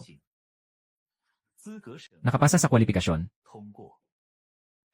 Ibinigay ang huling pagsubok sa unang antas ng init. Kwalifikasyon sa pagpasok. Malapit nang magbukas ang daan.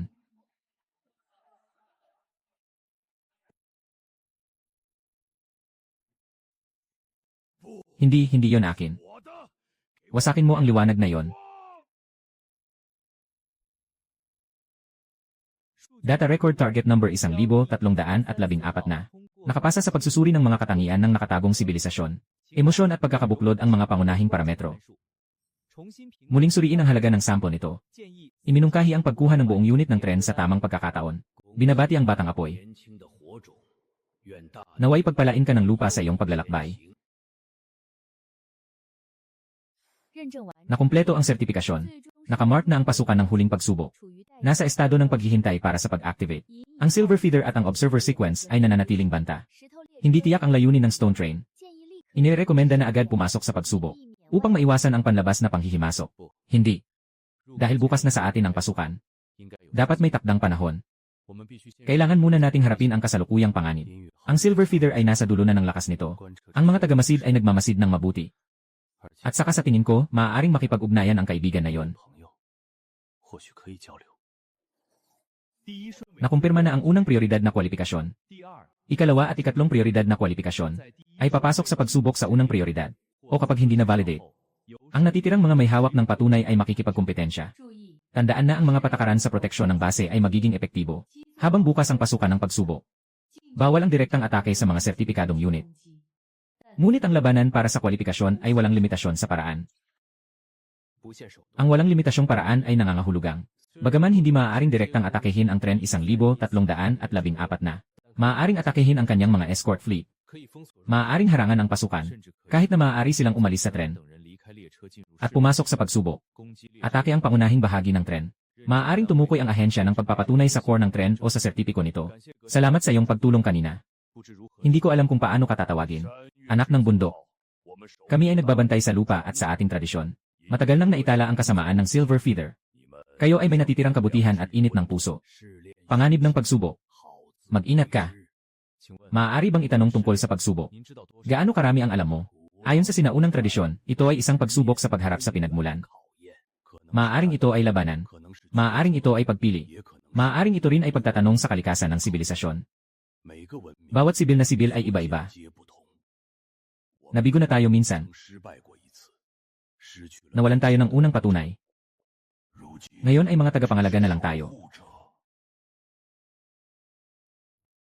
Biglang may bagong galaw ang Silverwing. Hindi na niya tinatarget ang pundasyon, kundi ibubuhos ang lahat ng natitirang puwersa. Kasama na ang bahagyang muling pinagsama-sama lang kanina. Nakaputol na halimaw ng laman at dugo, ay tumalon patungo sa anak ng bundok. Matandang bato dahil nakikialam ka. Magsisimula akong salakayin ka. Lalamunin ko ang iyong tren na sentro, at makakabawi ako ng lakas. Mas magiging malakas pa. Ang serye ng mga tagamasid ay tahimik na gumagalaw. Ang mga barko ay tahimik na nagkukulong. Ang 1,314 na ay maaaring umatras o may daan para sa suporta. Malinaw na may balak na makikinabang sa labanan ng mga ibon at mga talaba.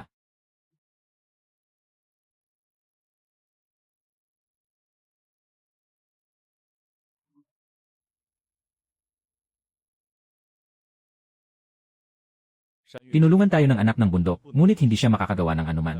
Ngunit ang serye ng mga tagamasid ay nakatutok sa Fuyao. Nagtataya ng pinakamainam na plano. Inirekomenda ang pagpapadala ng mga elite na assault team na may dalang high explosive na kagamitan. Sa pamamagitan ng panlabas na daanan sa ibabaw ng mga guho. Lihim na paglapit sa nasira na buntot ng silver feeder. Gumagawa ng panloob na sira. Pinananatili ng pangunahing hukbong pandagat ang pangilaw sa serye ng mga tagamasid.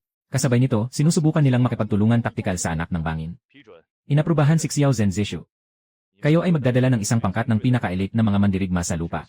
Isagawa ang operasyon sa pagputol ng buntot. Si Chen Guoliang ang mangunguna sa hukbong pandagat upang bantayan ang serye ng mga tagamasid.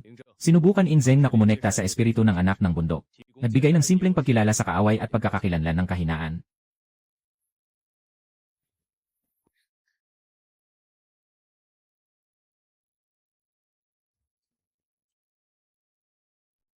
Nagtipon ng dalawang koponan sa likuran ng silver feather.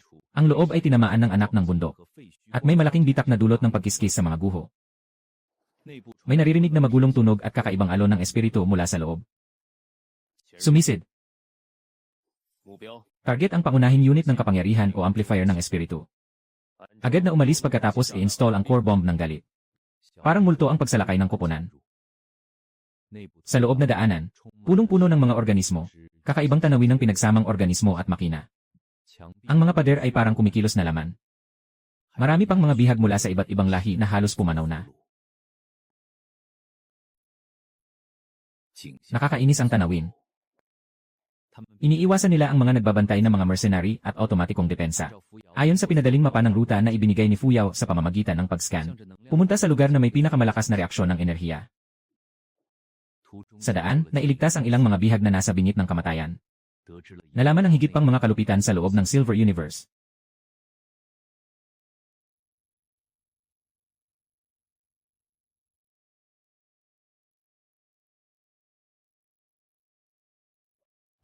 Ginoo, nakakonekta ako sa kamalayan ng anak ng bundok. Napakahina, nagpapasalamat siya sa ating tulong. At sabihin sa amin, na ang pangunahing lakas ng Silver Feather ay protektado ng mga patong ng biological armor. Ngunit may isang pampasigla para sa function ng Flesh Furnace, na Psychic Node, na matatagpuan sa ibaba ng Cambridge sa ikatlong zone, na may medyo mahina ang depensa. Kung masisira, ito ay magdudulot ng matinding pinsala sa kanyang psychic system. Nahanap ng grupo ang silid ng node. Sa gitna ng silid ay isang kalahating gumagalaw, na malaking organo na gawa sa laman at purpurang kristal, na konektado sa napakaraming tubo.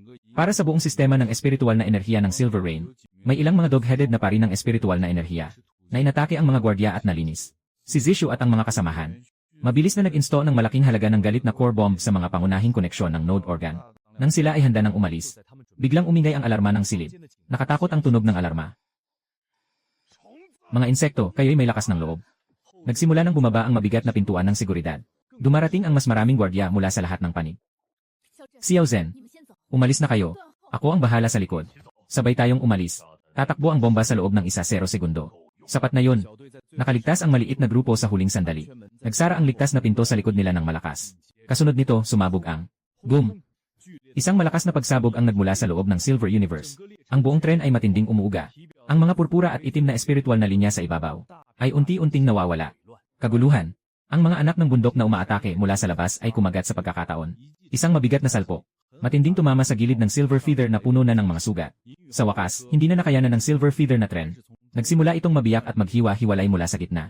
Sangkaterbang piraso at mga katawan, at mga lifeboat na nagmamadaling tumakas, ay nagkalat sa paligid ng mga guho.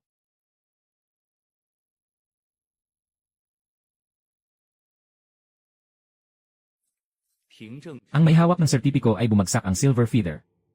Nawalan ng karapatan. Ang kasamaan ay laging may kabayaran. Ang munting apoy ng kabataan. Maaari na kayong pumasok sa pagsubok ng may kapanatagan. Ako ang magbabantay sa pinto para sa inyo. Mag-ingat sa mga mata na nakangiti ng mapanukso. Pag-update ng datos, bagong variable, tagapagbantay na sibilisasyon na nakikialam. Mungkahi para sa mas mataas na pagsusuri ng panganib. Magsagawa muna ng pansamantalang paghihintay sa direktang labanan. Lumipat sa mode ng pagmamasid at pagkolekta ng datos. Tanda 1,314 na. Bumaba ang mga variable pagkatapos pumasok sa pagsubok.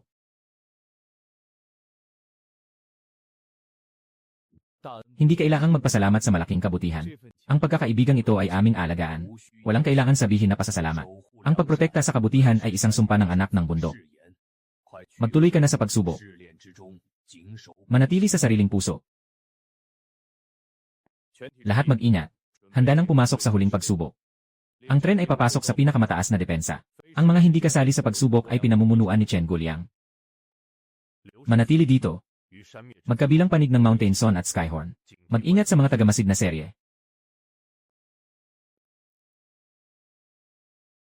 Hindi ito ang pagmamaneho ng tren, kundi ang aming personal na paglakad. Para sa aming sibilisasyon. Para sa lahat ng sagot. Simula na.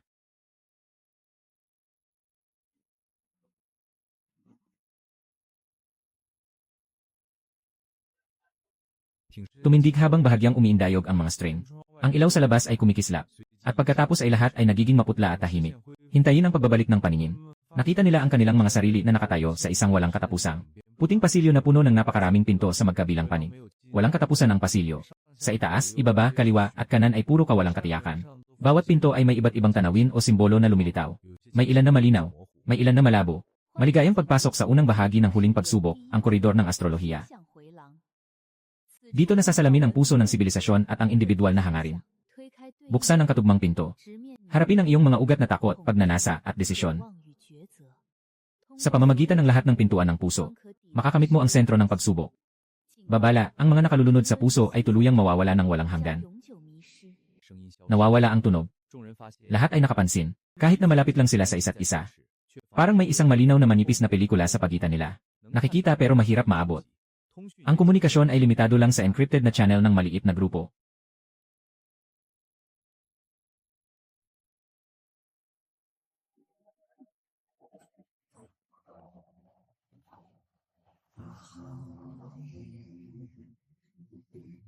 Pumili ng isang pinto.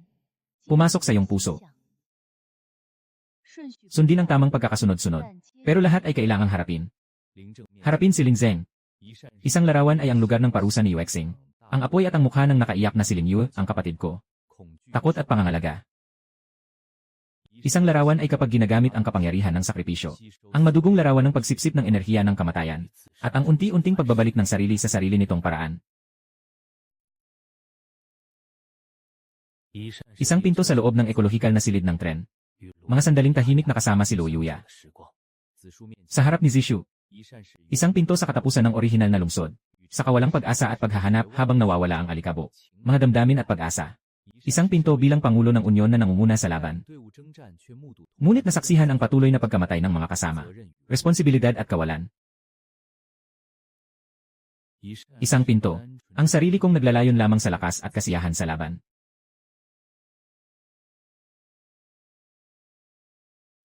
Ang isang pinto ay ang madilim na nakaraan.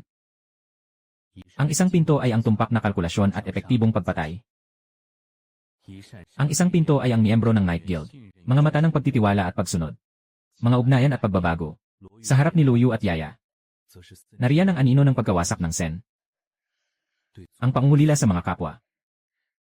At ang aliw ng pagtuklas ng bagong tahanan sa 1314 na.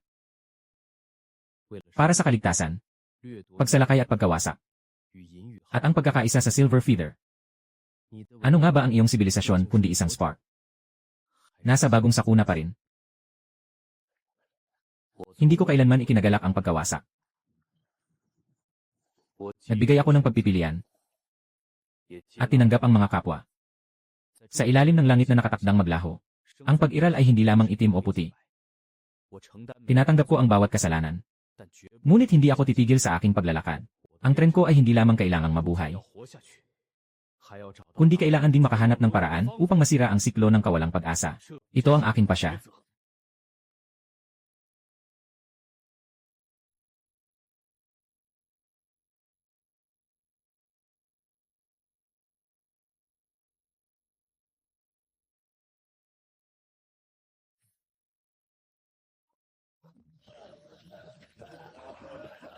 Yakapin ang kamatayan.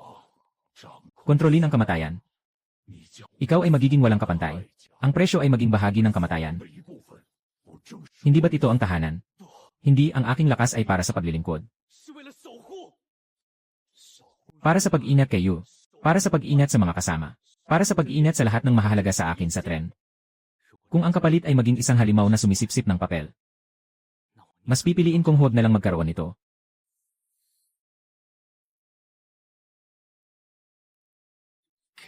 Lumayas ka na.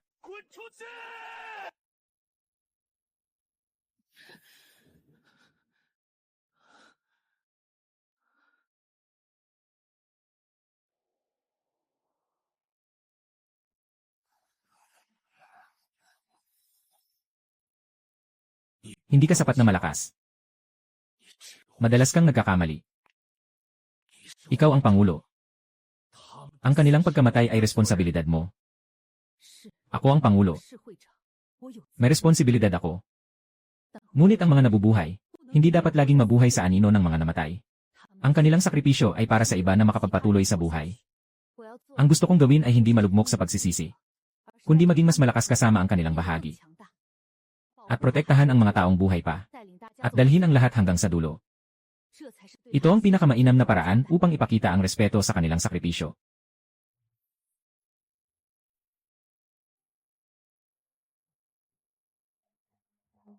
Bawat isa ay dumaan sa kani-kanilang pagsubok sa puso, na may takot ngunit walang panganib. Ngunit lahat ay nag-ubos ng malaking lakas ng isip, may pag-unawa o pagbabago. Parang naibsan ni Xiao Zhan ang bahagi ng kanyang puso.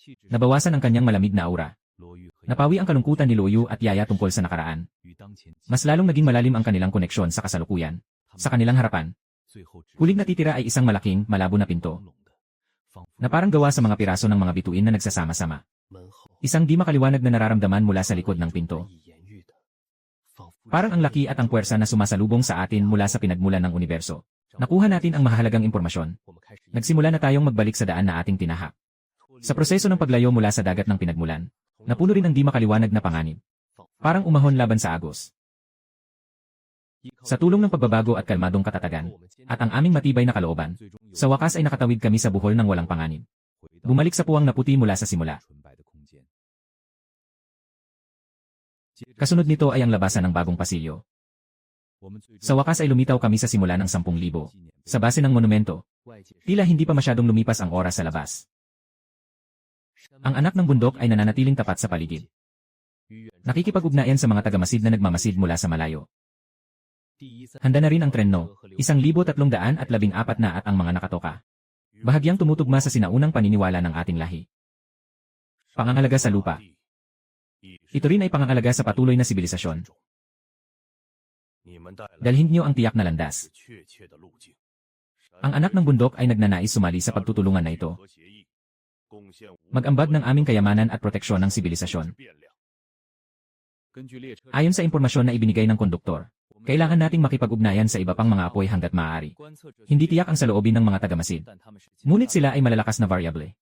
Ang mga malalayong maliwanag na punto, maaaring mga mas matatandang apoy, maaaring banta rin sila. Ang pinakamahalaga ay palakasin ang ating sariling lakas. Kailangan nating matunaw ang teknolohiyang nakuha mula sa bituin ng Forge Star, ng tribo ni Ayu, at unawain ang ilang mga patakaran mula sa Sea of Origins. Kahit na ang mga pinagmulan ay napalitan na sa praktikal na aplikasyon. Kasabay nito, subukan makipag-ugnayan sa observer sequence. Ipaliwanag kung gaano sila kagaling. Dapat bang unahin silang puksain? Palagi silang nagtatago at nag-iwas, di ba? Sila ay napakahalagang mga variable. At ayon sa kasunduan, ang kailangan natin ay pagkakasabay-sabay at hindi internal na labanan.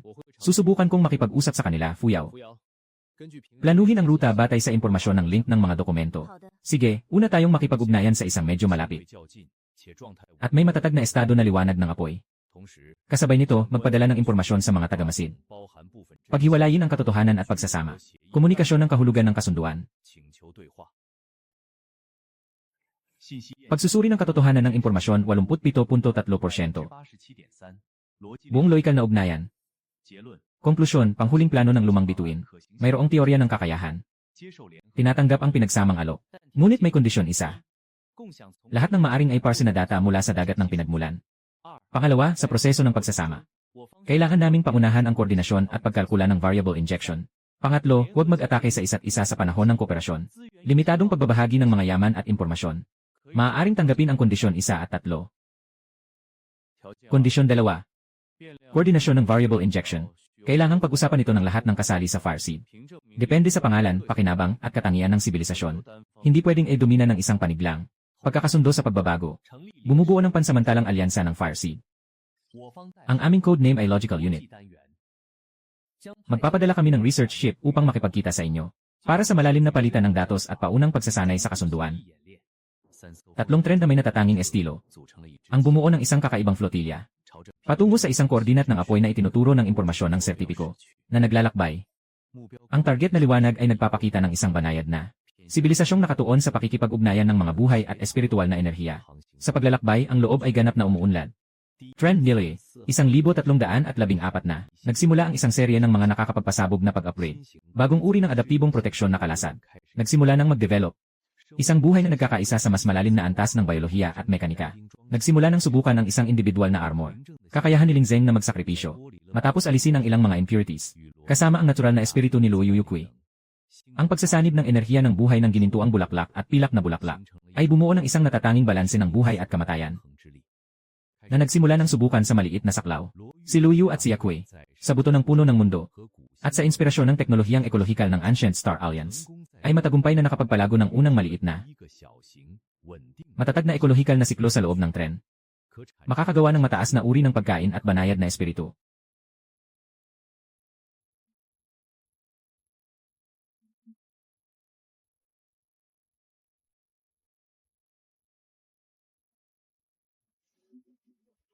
Kakaibang binhi ng apoy. At pati na rin ang mga lohikal na unit at mga anak ng bundok. Nagdala kayo ng sinaunang alingaungaw at mapilit na tawag. Lumapit kayo. Iparamdam ninyo ang inyong puso sa amin. Nararamdaman namin ang tapat na katatagan at pangangalaga. At ang hindi maiiwasang anino ng katapusan. Ang Greenfield Wanderer ay pumayag na sumali sa alyansa. Para sa pagpapatuloy ng buhay, na nag-aambag ng ating kapangyarihan sa pagkakaibigan at kasaganaan. Ngunit kailangan natin ng oras upang paghiwalayin ang ating punong kahoy ng mundo at ang ekolohiya ng planeta. Kailangan ng matibay na lakas ng mga anak ng bundok at ang tulong mula sa mga kalkulasyon ng logical unit. Malugod namin kayong tinatanggap.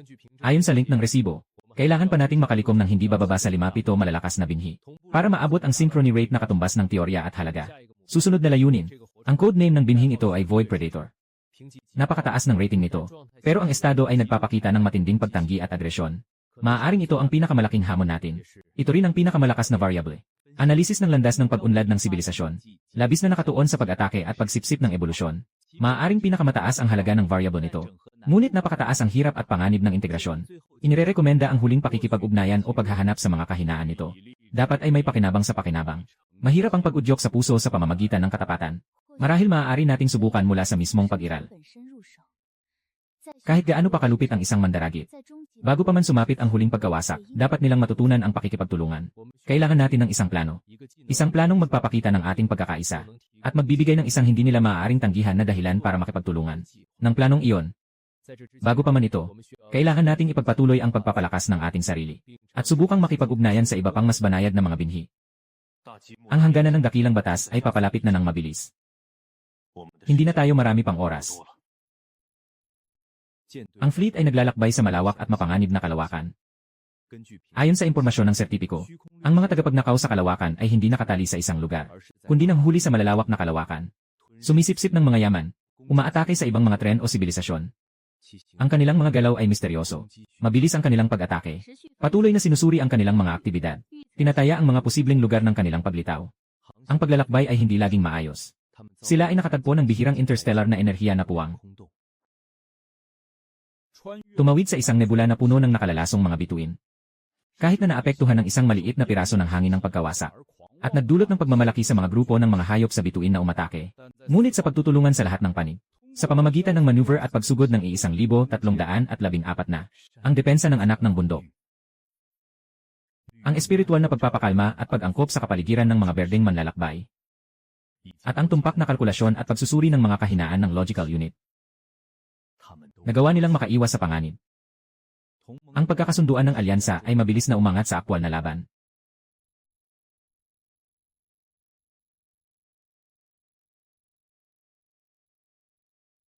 Kakatapos lang ng isang massacre dito. Napakasariwa ng amoy ng mga maninila. At mukhang siya ay naging mas payat at mas malakas. Sinasalanta niya ang ibang mga apoy upang palakasin ang sarili. Mukhang pumili siya ng landas na lubos na naiba sa atin. Sumisipsip ng ibang mga variable. Sinusubukang makaligtas sa malaking sakuna. Gamit ang ganap na lakas ng individual. O maging nag-isang tagapagsakdal sa bagong mundo. Kailangan nating pigilan siya. Kung hindi, hindi lamang siya kaaway. Kundi patuloy na babawasan ang kabuang bilang ng ating mga katulad na variable. Ang mga lohikal na unit ay batay sa natitirang mga bakas ng enerhiya. Matagumpay nilang nakalkula ang pangkalahatang direksyon ng paglundag ng Void Predator. At tahimik nilang sinundan ang target na fleet. Nananatili sa pinakamalayo na distansya bilang isang invisible na pursuit. Sa paligid ng target na sistema ng bituin. Sa wakas ay nakita nila ang target. Ito ay isang sasakyan na mahirap ilarawan. Hindi ito isang tiyak na anyo. Mas parang isang patuloy na gumagalaw na. Nagbabagong madilim na pilak na buhay. Halong halimaw ng metal at mga tisyo ng buhay. Napakaraming baril at pangil.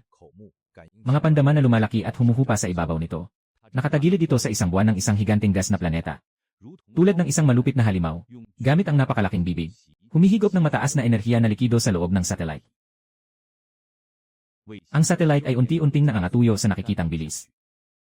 Mas malaki pa ang sukat nito kaysa kahit anong tren sa lugar. Ang enerhiya nitong alon ay kumakalat.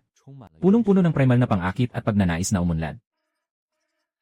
Lubhang buhay, malapit sa kritikal na estado. Kalagayan, sobrang buhay, patuloy na umuunlad. Kalagayan, sobrang buhay, malapit sa kritikal na estado. Sinasabing, sobrang buhay, patuloy na umuunlad. Rekomendasyon, umiwas. Kalagayan, sobrang buhay, patuloy na umuunlad. Kalagayan, sobrang buhay, malapit sa kritikal na estado. Rekomendasyon, umiwas. Estado, mataas na aktibong papel, malapit sa kritikal estado, mataas na aktibong papel, patuloy na umuunlad. Rekomendasyon, iwasan. Napakapurong at nakakatakot na pag-iral at pagnanais na sumipsip. Huwag mag-atake ng malakas. Kailangan natin ng paraan ng komunikasyon na maaari niyang pahalagahan para makipag-usap.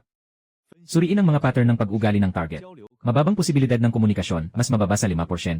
Rekomendasyon, ipakita ang ganap na lakas. Pagsugpo o pagbibigay ng impormasyon tungkol sa mas malaking biktima na hindi maitatanggi. Kailangan ng sama-samang lakas para sa isang malakas na pagsalakay. Tamaan ang kanilang kahinaan. Ngunit huwag patayin. Upang ipakita ang kapangyarihan at karapat-dapat sa dialogo, maaari kong subukan na gamitin ang pinakamalawak na natural na panginginig ng lakas. Upang ipasa ang daloy ng purong impormasyon tungkol sa malaking pagkawasak at pagsasama. Na walang anumang emosyonal na pagkiling. Tulad ng ulat ng mga natural na fenomena. Tingnan ang kanilang likas na reaksyon. Kailangan ng isang tao na may dalang pinakamalakas na sandata. Lumapit sa posibleng pangunahing lugar nito. Maghanda para sa pagkasira ng negosasyon. Agad na maghanda para sa isang nakamamatay na atake o self-destruct na panggugulo. Narito ang aking plano. Una, manggagala sa lilim. Impormasyon sa radyo. Ikalawang anak ng bundok at unit ng Loika. Kalkulahin ang mga node ng daloy ng enerhiya at pinaghihinala ang sentro. Ihanda ang pinagsamang malalayong pagbaril. Ikatlo, ako si Xiao Zhen na sumasakay sa espesyal na mabilis na bangka ng pag-atake. Na may dalang isang espesyal na uri. Mga panuntunan sa pag-interfere ng mga projectile sa malapit na kontak. Pang-apat. Kung mabigo ang negosasyon o siya ay umatake, I activate ang anti-shock na projectile. Sabayan ng malalayong apoy upang tamaan ang mga mahahalagang target. Lumikha ng pagkakataon para sa ating pag-alis o malakas na atake. Tandaan, ang layunin ay hindi ang puksain, kundi pilitin siyang makinig. Pagkatapos ay makipagtulungan. Barko ng mga manlalakbay sa luntiang lupa. Naglalabas ng banayad ngunit makapangyarihang espiritu ng kalikasan. Ang daloy ng impormasyon ay parang background radiation ng universo. Ipinapahayag ang katotohanan ng malaking pagkawasak at ang kasunduan ng pagsasama. Sa pinaka-objetibong paraan na maaari. Tungo sa mga manghuhutot ng kawalang saysay. Ang dambuhalang tren ay huminto ng saglit. Tumigil na hehe. Maraming mga sensory organ sa kanyang katawan. Humaharap sa direksyon ng alyansang fleet. Naglabas ng tahimik na pagsusuri at pagnanasa ng mga alon ng scan. Binuksan ni Chen An at Xiao Zhen ang kanilang mga assault boat sa pinakamataas na invisibility. At bilis. Parang dalawang maliit na meteor. Itinutok sa tahimik na bahagi ng higanting halimaw na tren. Ang daloy ng enerhiya na kinakalkula ng lohikal na unit ay medyo mahina. Sasakyan ng anak ng bundok at ang snipping unit ng lohikal na unit. Nagliliyab ang dulo ng baril sa liwanag ng pag-ipon ng enerhiya. Nakalock ang ilang pangunahing mga node na kinakalkula.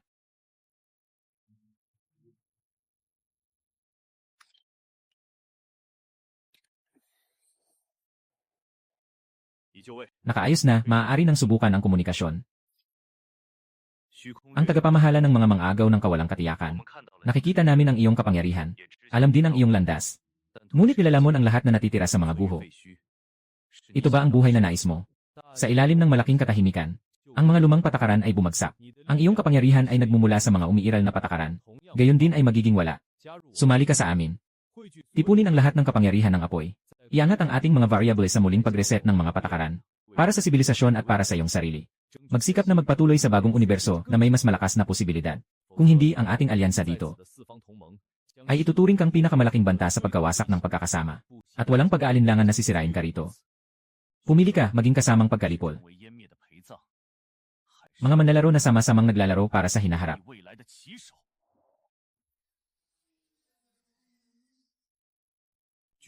Higanteng tren.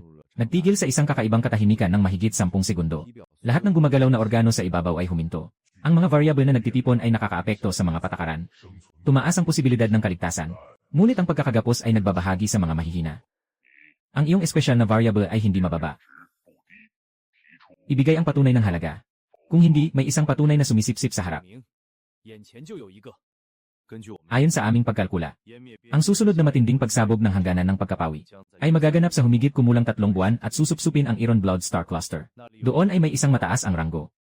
Ngunit nahulog sa panloob na labanan at pagkatigang na sinaunang apoy. Walang hanggang si Cheng. Kung makakapag-isa tayo. Bago ito malipol o masakmal, maaari nating gisingin o hikayatin na sumali sa alyansa na nagdaragdag ng mga variable at nagpapatunay ng ating kakayahan at halaga. Kung magtatagumpay, kailangan mong opisyal na sumali sa alyansa at sumunod sa mga pangunahing kasunduan. Kung mabibigo o ikaw ay magtataksil sa gitna ng proseso, ang alyansa ay buong puwersang hulihin ka. Paano itinapon ni Chen An ang isang mataas na panganib? Na mataas ang kita na layunin ng pagsubok. Yongxing Si Cheng ay isa sa mga pinakamahirap na makipag-ugnayan na mga apoy sa impormasyon ng sertipiko. Ngunit napakalaki ng halaga. Kakaibang manghuli ng mas malakas na biktima.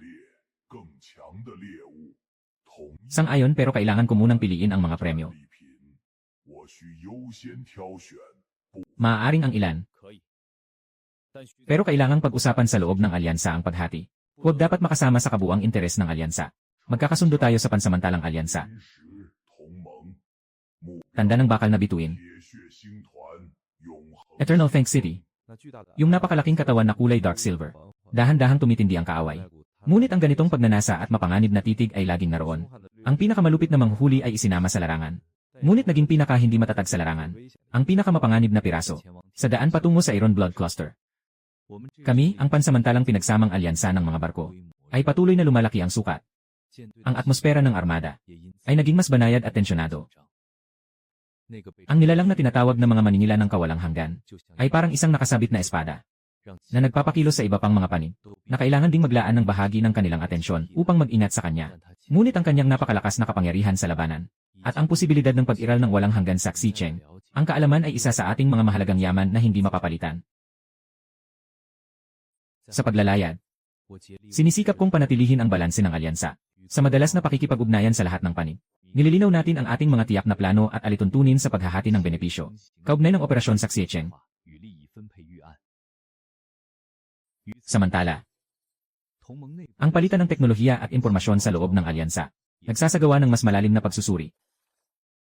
Ang aking tren na 1,314 na ay lalo pang nakikinabang.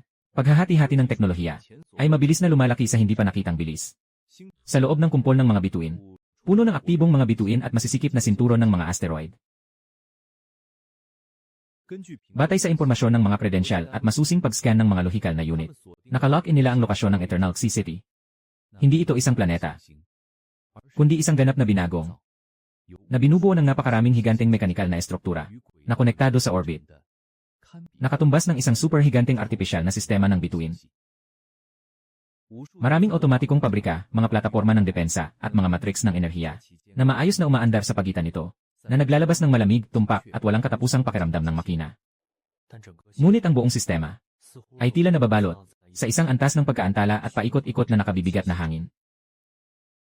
Ang impormasyon ng sertipiko ay may mataas na rating sa walang hanggan ng lungsod. Ang estado ng impormasyon ng sertipiko ay may malalim na lohikal na pag-aaksaya. Kamalayan ng sibilisasyon. Ang paksa ay tila nahuhulog sa walang katapusang pagsusuri sa sarili o sa huling tanong. Paghahanap ng solusyon sa deadlock. Lubhang mabagal ang tugon sa mga panlabas na stimuli. Ang katangian ng impormasyon ng patunay ay ganap na rasyonal. Ang makinaryang teknolohiya ay mataas ngunit kulang sa aktibong variable. Ang matigas na bakal na panlabas na shell ng target na bangkay. Panloob na lohikal na siklo. Maraming puwersa ang maaaring sumira o magpasok ng malaking salungatan. Hindi magandang pumasok ng basta-basta. Kailangan natin ng isang paraan na makakaakit sa kanyang pangunahing lohika. At maaaring sirain ang siklo ng panloob na pagkonsumo ng enerhiya ng mga senyales o kaganapan. Nagmumungkahi na synchronize ang core logic network nito, na may kasamang impormasyon sa ibaba. Ang katotohanan ng malaking pagkawasak ay napatunayan mula sa datos ng dagat ng pinagmulan. 2. Kasalukuyan ng nakolekta ang mga variable. Ang lakas at natatanging datos ng aming 5 panig. 3. Magbigay ng isang pangunahing tanong na hindi masusolusyonan ng kasalukuyang lohika. Ngunit ang pagsasama-sama ay maaaring magbigay ng solusyon. Sa ilalim ng ganap na pagbabago ng mga patakaran, paano mapapanatili ang pagkakaugnay ng kamalayan, kasama ang paglipat ng kabuuan ng impormasyon ng sibilisasyon? Ang tanong na ito ay tumutukoy sa kanyang mekanikal na pag-akyat. Ang pangunahing kontradiksyon sa paghahangad ng kawalang hanggan. Maaari kong subukan ang hindi tiyak na kalikasan ng buhay at espiritu, kasama ang impormasyon ng ebolusyon, bilang mga variable na pangkumpara. Nagpapasigla sa kanilang purong katwiran. Maaari kaming magbigay ng pamana ng sibilisasyon, at ang makapangyarihang impormasyon ng pangangalaga ng hangarin, bilang panukat ng kahulugan ng pag-iral. Ako, magbigay ng likas na instinct sa kaligtasan, at ang sukdulang kahusayan ng pagsipsip at ebolusyon, bilang halimbawa ng kabaligtaran o pampasigla. CJ, magdaos tayo ng isang 5 bahagi na lohikal na pagsabog. Kailangan nating makahanap ng medyo mahina na signal injection node. Sabay-sabay na ihanda ng fleet ang depensa. Pigilan ang labis na reaksyon ng otomatikong sistema ng depensa. Ang unit ng lohika at ang 1,314 na ay nagtutulungan. Sa napakalaking panlabas na network ng Xiecheng, ay natagpuan isang sinaunang istasyon ng konstruksyon para sa pagtanggap ng mga signal mula sa malalim na espasyo. Ang firewall nito ay medyo lumana. Sabay-sabay na naghahanda ang 5 panig ng kanilang mga impormasyon na bomba. Pinangunahan ni Chen An ng 1,314 na. Nangunguna sa pagsasama-sama ng malaking lihim na katotohanan at ng balangkas ng kasunduan. Handa na ang unit ng lohika para sa mga suliranin ng lohikal na paradox. Handa na ang mga manlalakbay sa berdeng damo para sa impormasyon ng buhay na enerhiya. Handa na ang anak ng bundok para sa impormasyon ng pamana ng sibilisasyon. Ang mga mandaragit sa kawalan ay naghanda ng isang mapanirang datos. Ngunit direktang tumutukoy sa esensya ng kaligtasan ang kaguluhan ng datos. Sa ilalim ng isang utos, nagtataglay ng espiritu ng martial na disiplina. Naglalaman ng napakataas na konsentrasyon ng impormasyon at katangian ng sibilisasyon na datos. Parang 5 matutulis na palaso na tumama sa sinaunang istasyon ng Zhongjian. Nasapilitang bumuwal sa kanilang firewall. Nabumuhos sa walang hanggan ng Shangcheng. Malawak na parang dagat ng mga bituin na lohikal na network. 5 daloy ng impormasyon na parang isang malaking bato na nahulog sa isang patay na tubig. Sa isang iglap sa nakapirming dagat ng lohika ng Xiecheng, nagsimula ang isang hindi pa nakikita na napakalaking alon na sumasalakay sa ganap na pagkawasak, na yumanig sa pundasyon ng kanyang pagnanais para sa kawalang hanggan. Isang problema ng lohikal na paradox, ang nagdala sa kanya sa mas matinding siklo ng pag-urong at kontradiksyon. Ang kalituhan ng buhay na puno ng kawalang katiyakan, ay sumasalakay sa kanyang ganap na katiyakan, ang mabigat na tradisyon ng lohikal na sibilisasyon. Nagdadala ng tanong tungkol sa kahulugan, ang likas na instinct ng mga mandaragit para mabuhay, ipinapakita ang matinding ngunit epektibong paraan ng survival. Buong walang hanggang syudad ng alimango, maraming gumagalaw na makina ang nakaranas ng pansamantalang kalituhan. Ang ilaw ng stoplight ay nagliliwanag at namamatay ng hindi pantay. May mga depensa na hindi maayos ang takbo at nagbubukas ng apoy. May mga ganap na katahimikan. Daloy ng datos ng panloob na lohikal na network. Naging labis na magulo at salungat. Habang ang alyansa ng mga barko ay nasa matinding pagbabantay, akala nilang maaaring magdulot ito ng ganap na pagbagsak o labis na pag-atake. Biglang ang lahat ng kaguluhan ay parang umuurong na alon. Tumingin sa isang tiyak na punto sa pinakapayak na bahagi ng Xiecheng na mabilis na nagtipon. Mga panlabas na variable na panggugulo. Walang kasagutan ang walang hanggan na tanong. Tinatakdaan ng malaking modelo ang pagsasama ng mga variable na interaksyon. May posibilidad na kalkulahin ang teorya. Pinansin niya ang mga puwersa ng alyansa. Sa 5 na tren, partikular sa lohika ng patunay ni Chen An, ang purong rasyonal ng unit, at ang mabangis na pag-iral ng mga mang-agaw sa kawalang saysay. Tulad ng koleksyon ng mga katumbas na variable, may kakayahang masira ang deadlock ng internal na pagkonsumo. Simulang hanapin ang halaga ng pagkilos. Magtakda ng mga kondisyon para makasali sa agregasyon. Ngunit kailangan itong malinaw na isama sa kasunduan. Tungkol sa paglipat ng kamalayan na may pagkakasunod-sunod. At mga teknikal na tuntunin ng buong backup ng impormasyon ng sibilisasyon. At ibahagi ang lahat ng kaugnay na data mula sa dagat ng pinagmulan. Bukod dito, kailangang magpirma ng kasunduan na hindi maglalaban-laban at magkakaroon ng limitasyon sa pag-agaw ng resources. Sa loob ng balangkas ng kasunduan, malinaw at makatwiran ang kanyang mga kondisyon. Diretsong tinutukoy ang pangunahing layunin niya. At nagbabantay sa pinakamahihinang sali. Ang kamalayan ng mga walang hanggang mandaragit ay nagpapadala ng hindi nasisiyahang presyon. Ngunit sa harap ng tahimik na presyon mula kina Chen An at sa 3 panig na iba, at sa depensa ng walang hanggang pasasalamat sa mga plano at lakas nito, sumang-ayon sa mga limitasyon, tanggapin ang iyong mga kondisyon. Maligayang pagdating sa walang hanggang Xiecheng. Ngayon, opisyal nang itinatag ang alyansa ng 6 na apoy. Ang susunod na layunin ay ang malaking paglipol. Tumpak na kritikal na punto. Kumpletuhin at sanayin ang pagsasama ng kasunduan. Hanapin at pagsamahin ang lahat ng natitirang apoy na maaaring matagpuan. Para sa pagpapanatili ng sibilisasyon, ipinagpasa ang pinakamabigat na piraso sa larong kosmos. 6 na tren na kumakatawan sa ganap na magkaibang landas ng sibilisasyon. Sa malamig na mekanikal na larangan ng mga bituin. Nagtatag ng pinaka-hindi kapani-paniwalang alyansa sa kasaysayan. Upang labanan ang huling kapangyarihan ng siklo ng universo. Nagsisimula ng magtipon. At ang anino ng katapusan ng panahon ay papalapit na sa abot tanaw. Biglang lumakas ang signal. Sa isang agresibong bilis. Patungo sa lugar ng pag-zero o sa mismong unyon ng mga barko. Hindi malinaw ang intensyon. Biglang lumakas ang signal. Sa isang agresibong bilis. Patungo sa lugar ng pag-zero o sa mismong unyon ng mga barko. Hindi malinaw ang intensyon. Huling 100 araw na pagbibilang. Nagpapalubha sa atmosfera sa loob ng tren hanggang sa sukdulan. Ngunit nagdudulot din ng hindi pa nararanasang potensyal. Naiintindihan ng lahat. Hindi na ito laban para sa isang tao o grupo, kundi para sa buong sibilisasyon, at pati na rin sa lahat ng sibilisasyong kasali sa pagsasama-sama. Para sa isang malabong kinabukasan. Sa suporta ng 6 na panig na teknolohiya, ang tren na numero 1334 ay sumailalim sa huling pagbabago. Armado, pinagsama ang walang kamatayang teknolohiya ng mga anak ng bundok, at ang nababagong memory alloy ng walang hanggan. Sistema ng enerhiya, pinagsama ang resonance ng buhay ng Green Shade Wonder, at ang sobrang epektibong pagbabago ng logic unit. Sistema ng armas ng Matrix, nilagyan ng batay sa galit na core, at ng mga panghimasok mula sa walang hanggan. Mga patakaran ng pagsipsip ng bioenerhiya. Ang ekolohikal na simulasyon ng mga bala ay pinangunahan ni Luo Yumakui. Sa tulong ng binhi ng punong mundo at teknolohiya ng mga manlalakbay sa lilim, pinalawak, upang masaklaw ang maliit na bahagi ng katawan ng sasakyan gamit ang microecological spinning axis, ay save ang mga biological na sample at impormasyon ng sibilisasyon hanggat maaari.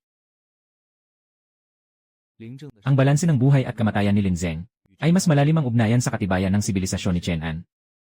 Maaari niyang pansamantala empower ang kalooban ng lahat ng pasahero sa tren upang bumuo ng isang malakas na pinagsamang espiritual na hadlang. Si Zishu, Xiao Zhen, Chen Guoliang, Liu Cheng at iba pa ay nangunguna sa kani-kanilang mga unyon. Isinasagawa ang pinakamataas na antas ng pinagsamang ehersisyo. Pamilyar sa mga taktika ng pakikipagtulungan sa mga kilalang pangalan.